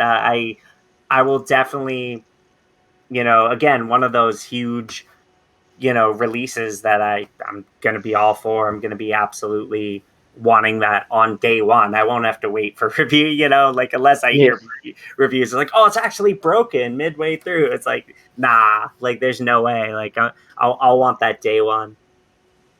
Yeah. One change that is I'm gonna bring up because one, I agree with this, and two, it's probably the biggest complaint about Breath of the Wild was weapon durability. It either needs to be tweaked or it needs to be removed because the way it is in Breath of the Wild just was not good. I would like to hear your guys' thoughts on that. Um, Very fair. I didn't have a problem with it. I didn't mind, like, I mean, it did become kind of tedious to go back to my spot to get the Edge of Duality. I'm sure a lot of us knew the Edge of Duality location in that, like, little cave. I didn't mind doing that, but that, like, being just a fundamental game change, that would be a quality of life improvement, yeah. Mm. Yeah, I mean Um, that it is one of the most debated topics. I've heard that it's likely it will be returning, but that changes will be made to like ensure it isn't as big of a obstacle or as big of a tedium, so to speak. Something big just came up. I'll be right back. You two talk for a second. Sure. okay. Yeah. Um, I mean, now that I'm thinking on it, and now that it's been delayed to 2023, that's like the main Breath of the Wild 2 is the main candidate in my head for Game of the Year next year. True, I can't think of exactly what I'd be looking forward to because I was going to get to and will like what we're looking forward to for 2022, but also beyond a little bit. I'm still under the impression that like Final Fantasy 16, maybe even exclusively for the PS5, but maybe not. But that'll probably be a very beautiful and very graphically it could even push the boundaries of the PS5, or especially the PS4 if it's on it. But like from what I've heard, Square does tend to go all out, at least graphically, resource wise, on those games. Um, I'm looking forward to that. That's supposedly listed as sometime this year. That to me reeks of that'll probably be 2023. So it's like we could get Yeah. both of those games. Um, I am a little curious because Xenoblade Chronicles 3 is scheduled to come out this year as well. It actually, like, I think has a release date. It might be October. So I'm surprised that Monolith has resources to be doing other things with Breath of the Wild 2. But they have, not just one small team. I mean, it's not the biggest company, but still, they could probably be working on multiple things. Starfield's supposed to come out this year, isn't it? Yeah. In fact, you probably remember Xenoblade Chronicles 3 got moved forward. Remember? Yeah, Um, it was it's set for late July now, I believe. late July. Yeah, because Yeah. it was October, November, and then it was actually now might be released or will be released in July. Huh. Yeah, let me look up the release date real quick. So I'm not. July. Yeah, I see it now. July 29. Okay. Yeah, Was that, yeah, yeah. was that related? Like it moved up because it was, um, So the theory is that they were like, hey, Breath of the Wild is gonna take longer, so let's let Monolith Soft like not be divided and like focus on that and pump that game out and then shift their focus to Breath of the Wild. oh, that does make a lot of sense. Yeah, I looked up the date semi recently, but I completely forgot because I kept hearing, the fall, the fall. But yeah, that's right. It would make sense because that could be a bad sign in normal circumstances, but I just trust Monolith so much to deliver a great game. Again, it's like Xenoblade X. It's like on a console that didn't sell that well. It's a spin-off, not even a main series game.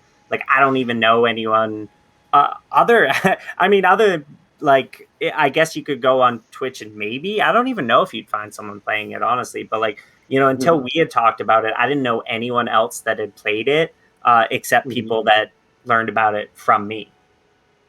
Yeah, But yeah. it's amazing. It's expansive. It's well It's done. yeah. It's it's even my favorite out of like their recent several games. Like it's really a hidden gem, honestly. Okay, It I'm back. truly is. Cool. Welcome back, Art. Um, yeah, we're just starting to talk on games coming out in the future, and it is we were saying Breath of the Wild 2 being slated for next year. I'm saying it's likely a Game of the Year contender, but also uh, I'm pretty sure Starfield is going to end up getting delayed to next year. They haven't released any gameplay or anything, and it's like, yeah. So same thing that you were saying, DKF, Final Fantasy 16.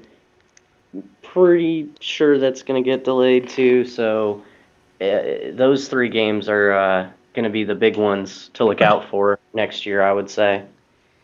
I'm looking forward to even though even though I'm also nervous about it, I'm looking forward to the Pokemon games in late this year. Hmm. It's fair. I mean, it could be a huge step forward, like we talked about earlier. It might not be, but it'll at least be fun. I'm sure streaming it'll be fun. I'm sure.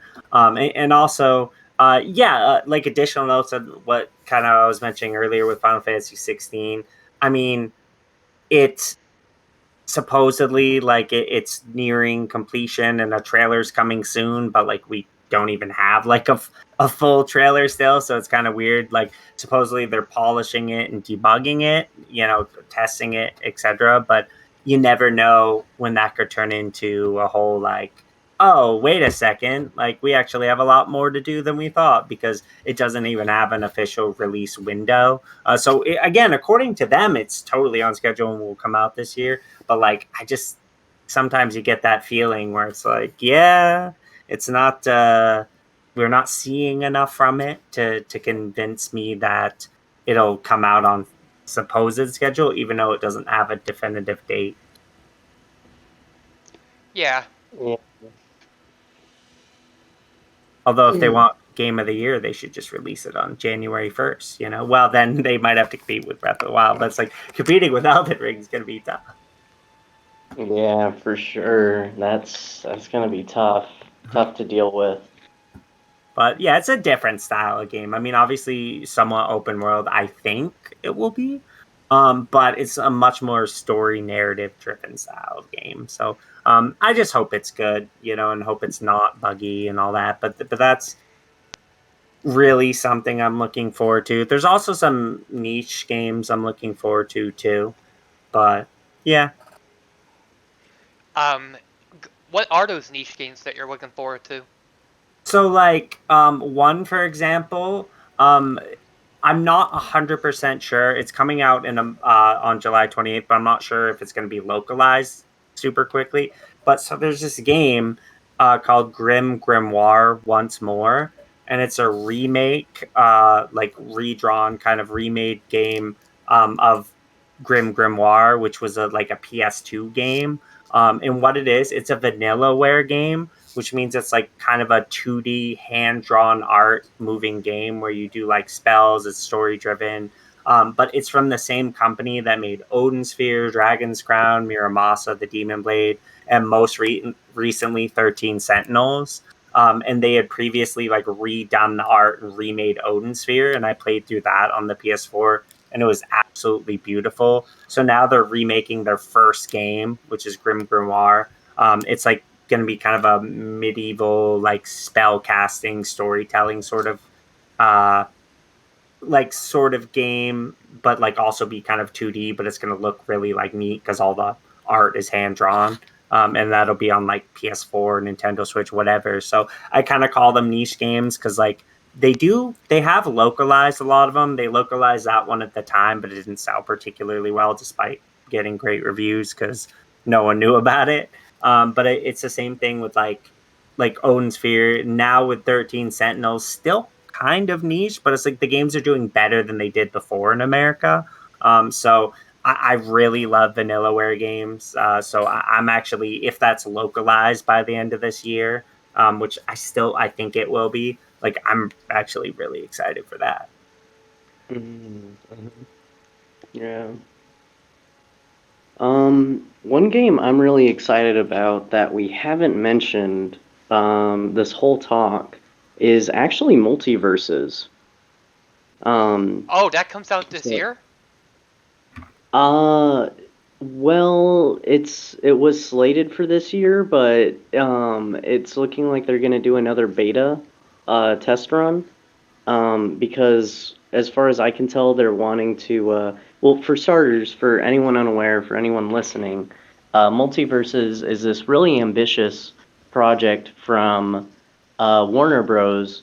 Where it's a platform fighter focused on 2v2 co-op with rollback, amazing online, and cross-platform between a bunch of platforms, and it includes like Batman, Rick and Morty, um, like Shaggy, Tom and Jerry, just like an insane amount of different characters. Arya Stark from Game of Thrones, and again a Smash Bros. Like platform fighter like game.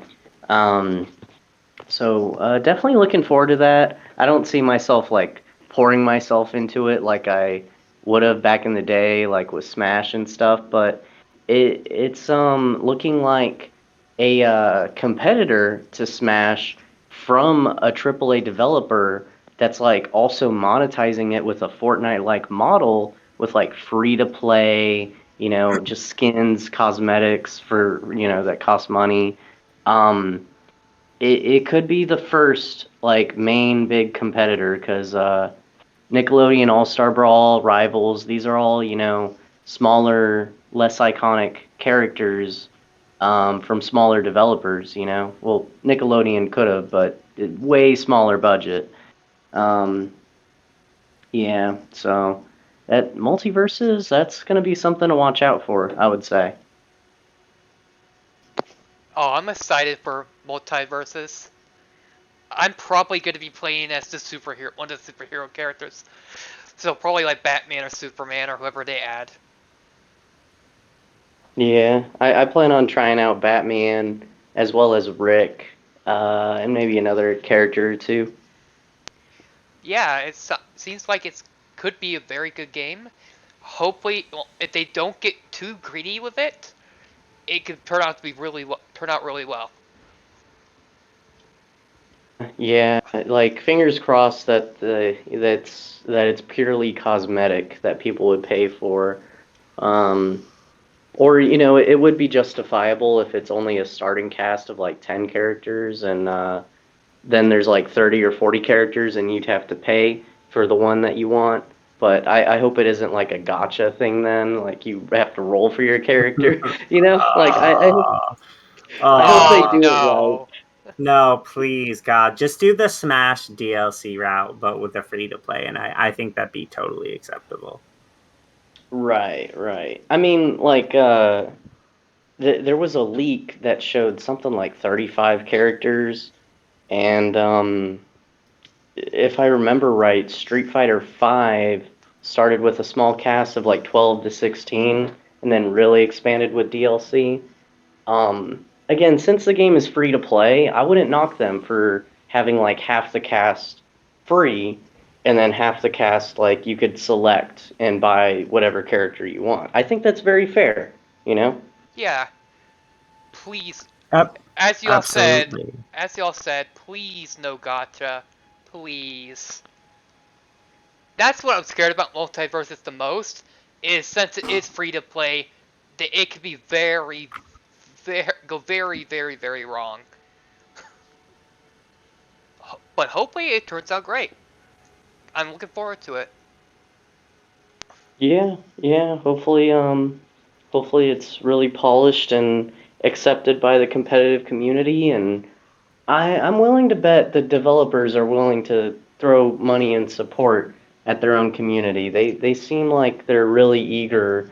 I mean, they in their like announcement trailer of the game, um, they were so um like serious and really emphasized rollback, like viable competitive online. So it seems like they're really listening to like the platform fighter player base. Yeah. Hmm.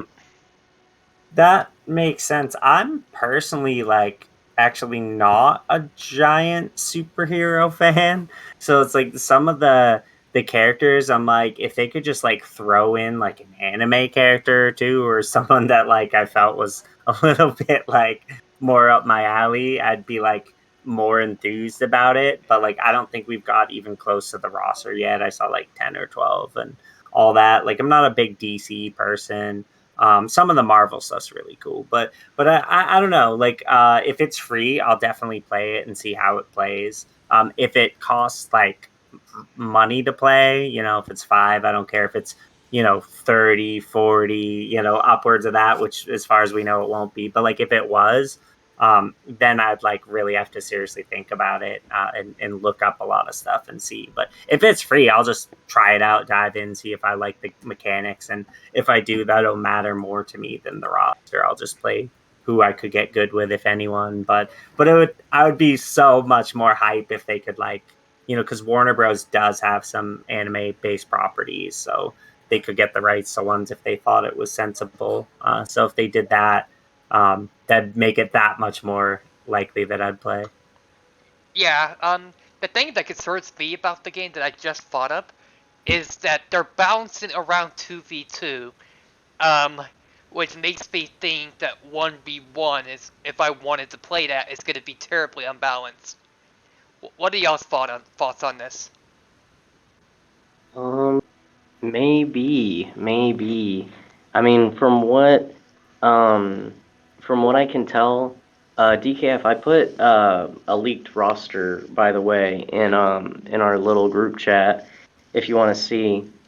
Um, but yeah, from what I can tell, they're listening very closely to the beta testers, and I think originally it's like something like your special moves. There's a cooldown between when you can use it again, or something like that. So it's kind of like you want to have a teammate help like lay them up into like setting up for your special move that will kill them, like a really strong side B, for example. Um, I'm not sure. I didn't get to beta test it, but I have faith. They're listening very closely to the players, and they have seemingly been like delaying it. Like they're amping up for another beta run that they didn't intend to do. So it's looking good so far. Rumors say it's going to be an open beta. Is that true? I hope. Yeah, I'm excited for it. All in all, I love platform fighters. I just love them. My two favorite fighting game genres are platform fighters and tag team fighters. So I'm very excited for this. I'm hoping it turns out to be great. I hope it's nothing like Brawlhalla though, because I hated Brawlhalla.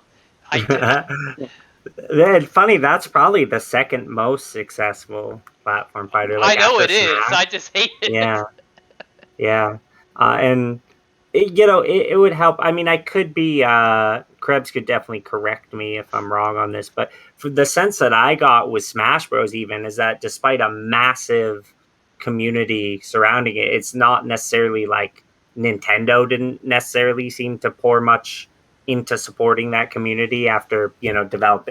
Obviously, they developed new characters on and on, but like I didn't see a lot of like Nintendo sponsored events or Nintendo support for it directly, or even developer support directly. Like I think a platform fighter with some significant, you know, built-in sort of tournament style things or built-in developer resources poured into making the game a viable one competitively online and such as well could help. But I'm not sure. You might know more about that. There is one case where Nintendo did support the competitive scene, and it actually was recently. They partnered with Panda Global to to host a Smash tournament. I don't remember when they said it was going to be, but they partnered with Panda Global. It's like the big esports Smash group, basically, and they partnered, and they're making it setting up an event together. But this also led to them shutting down Smash at Evo again.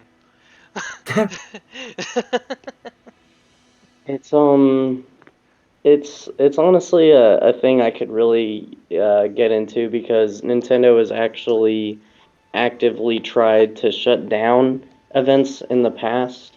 Uh, like in I think it was Evo 2013. Nintendo asked Evo to not host Melee, if I remember right. Like it was one of those years.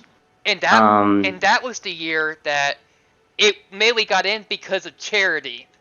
There yeah, was a charity fundraiser, and the one that raised the most money got in, and Melee won. yeah. So Nintendo has been like, and there's been a lot of like, oh man, again, this could be a whole talk in itself. Um, there's only some of what I know, but like, Ninja, for example, big streamer, he wanted to support and put on like a big thing or contribute to there being a big thing, and he had radio silence from Nintendo.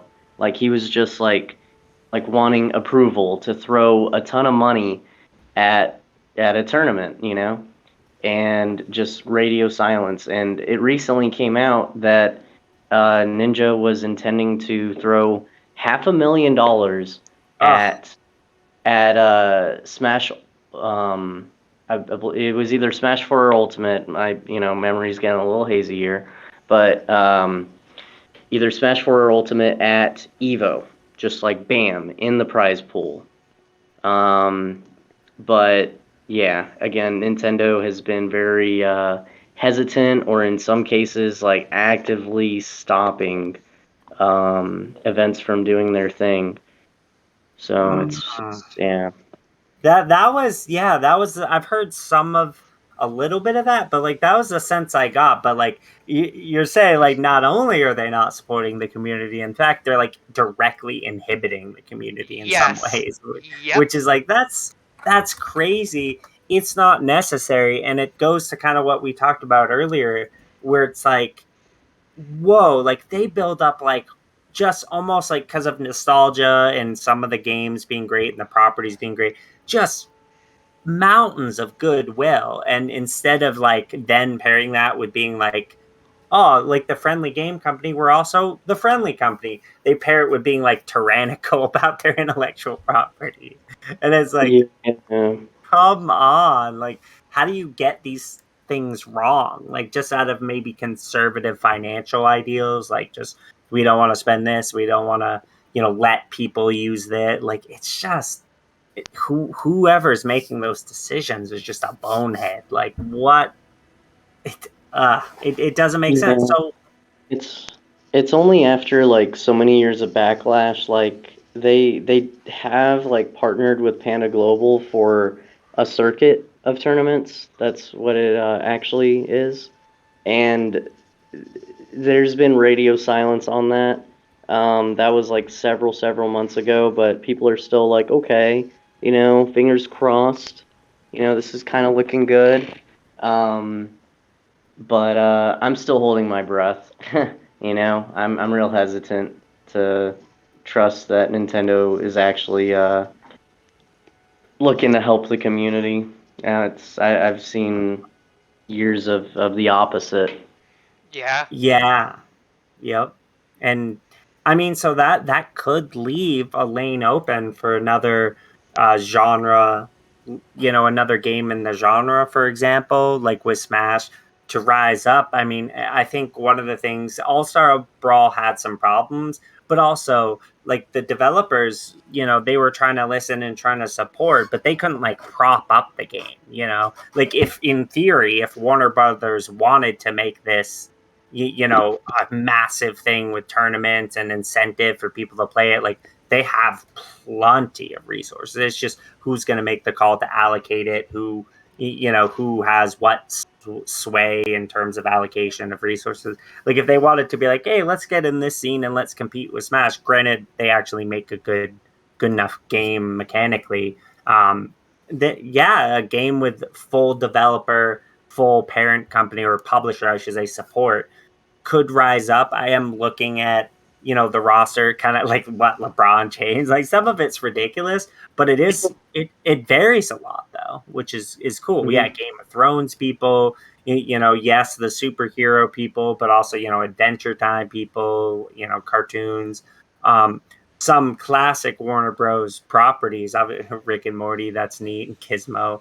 But that could extend by a lot. They own tons of intellectual property. So even if I'm like, these characters, whatever, it's like there's at least a few, Steven Universe, whatever. There's a few that I'd be like, oh, those would be fun to use. And they can expand that a lot if they really wanted to. And they may also not have as many duplicate characters. I'm not sure.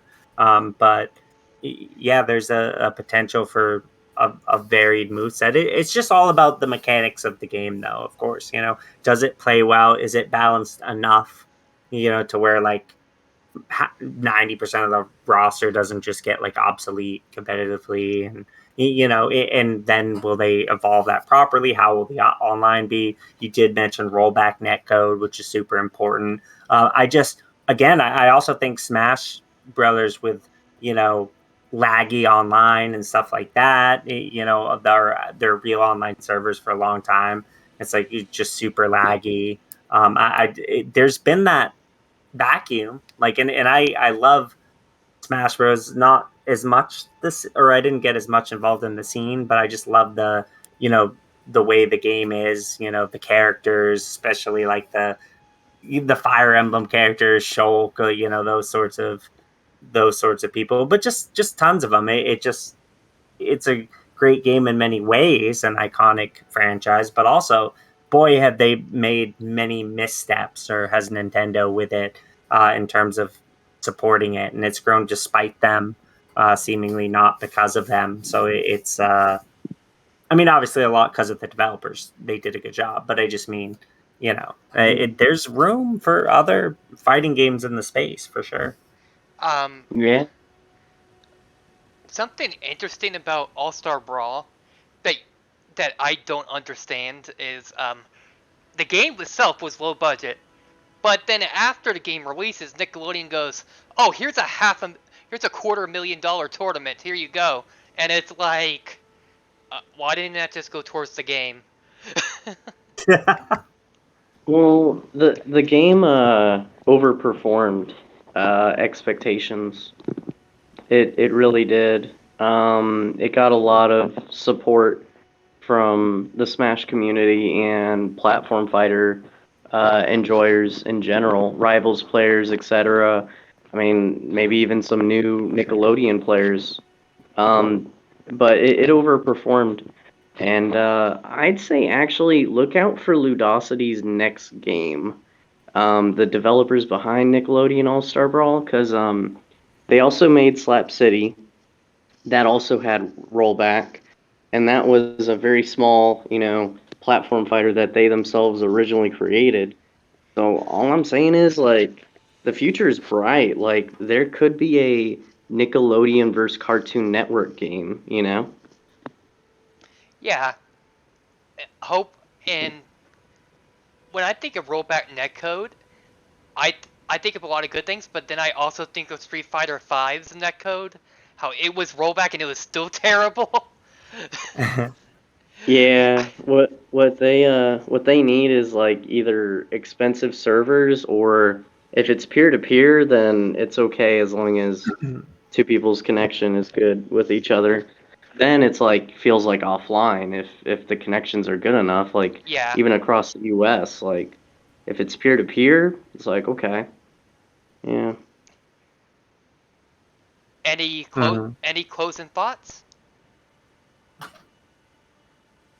Um I'd say this year and next year are looking real stacked with video games. Thankfully, like it's also like a concept I recently heard that the entertainment industry is like a more permanent industry and something worth more like worth putting time into because automation is gonna like tackle a lot of things. AI can automate like a lot of delivery jobs or restaurant jobs, or there's all kinds of things that AI can eventually automate. You can't automate entertainment, you know, like that's got to come from humans. Art, you can't automate art, Yeah. at least not in a way that would be successful. Um, so I'm just really enthusiastic, and I think there's a lot to look forward to that we talked about today. And DKF, you have any closing thoughts? Yeah, pretty much the same. I think the future of gaming is bright. It can be kind of almost a meme at this point, how, like, oh, how do we make our franchise better? How do we make the best game we can? Open world. But it's like, honestly, like, we are just getting a lot of really good games that come out, and a lot of franchises that always should have been open world are transitioning to that. But even regardless, there's a wider variety of games. Game Pass is getting a lot of good games. Even if it's from a couple years before, some people can play some great games from a year or two before, and then drop their dollars on a game like Elden Ring, a game that really supports the developers at this point, but also the different models, the different avenues with which you can play games and with which developers can make money. You can have free to play games without egregious, gotcha options. But even, you can still dive into a game like Genshin Impact and play it without participating in the gotcha stuff and enjoy it for free a little bit. Different ways for creators to, you know, get the resources they need to develop games and release them, different ways to get them out to people and for people to access them without forking out the money. And then in certain cases, you want to support the developer. It's becoming a really good time for gaming, even if with delays, even all that. Like this whole also like quasi digital era games coming out for Xbox One and for Series S rather than just we've moved on to a new console, except for games that absolutely require the new consoles. It's just like it's a we're moving away from some of the traditions of old into things where yes, nostalgia eroding aside, like just a better era. Eventually, we might not have, we might have all digital games, and then what exactly will be the limit of the gigabyte size of a game that you can make when you're not dependent on discs? The limitation of the console. Well, Final Fantasy VII had 4 discs when it was on PlayStation. We don't have that stuff anymore. But what if we have a 200 hour or a 200 gigabyte RPG that's 300 hours long? I'm not saying games just need to be longer, but what I'm saying is the limits are being removed. The different avenues to reach people are expanding. It's really it's a great time to play games, or a great time to be someone, a gamer that looks forward to new titles. Yeah. Okay. Um, for the people that are just tuning in, can you guys tell them where they can find you guys? Like your Twitch, whatever. Sure. Yeah. So I'm KrebsTLegend.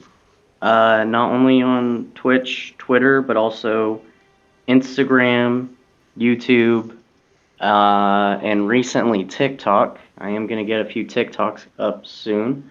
Everywhere. KrebsTLegend. Yep. All together. That's me. And DKF? Yeah, kind of the same. I'm like, I've got a Twitter, DontKillFriends. I think it's technically at DontKillFriend, but my gamer tag, same thing on Xbox. I stream on occasion on here. Look to get towards a more consistent schedule once I can shuffle around the variety of things going on in life into the right order. And yeah, like Instagram, all that stuff's just like under my real name, so it doesn't really lend itself to that. But it's pretty much same stuff. They can click my stream name and see if they want, or stuff like that. Alrighty.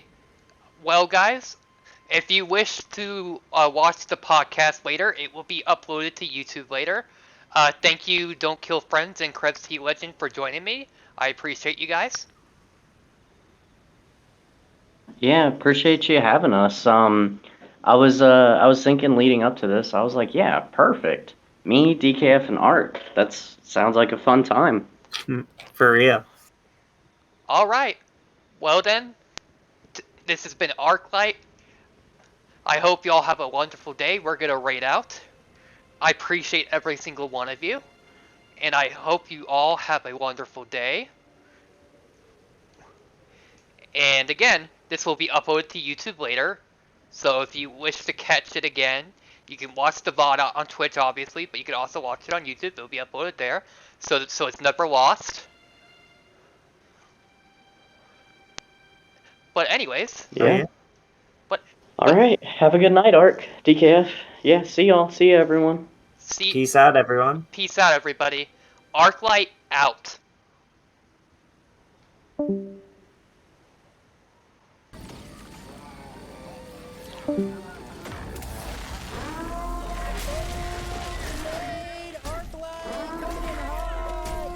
Thank you so much. Arclight, thank you. I really do appreciate that, my friend. Absolutely wonderful. Welcome on.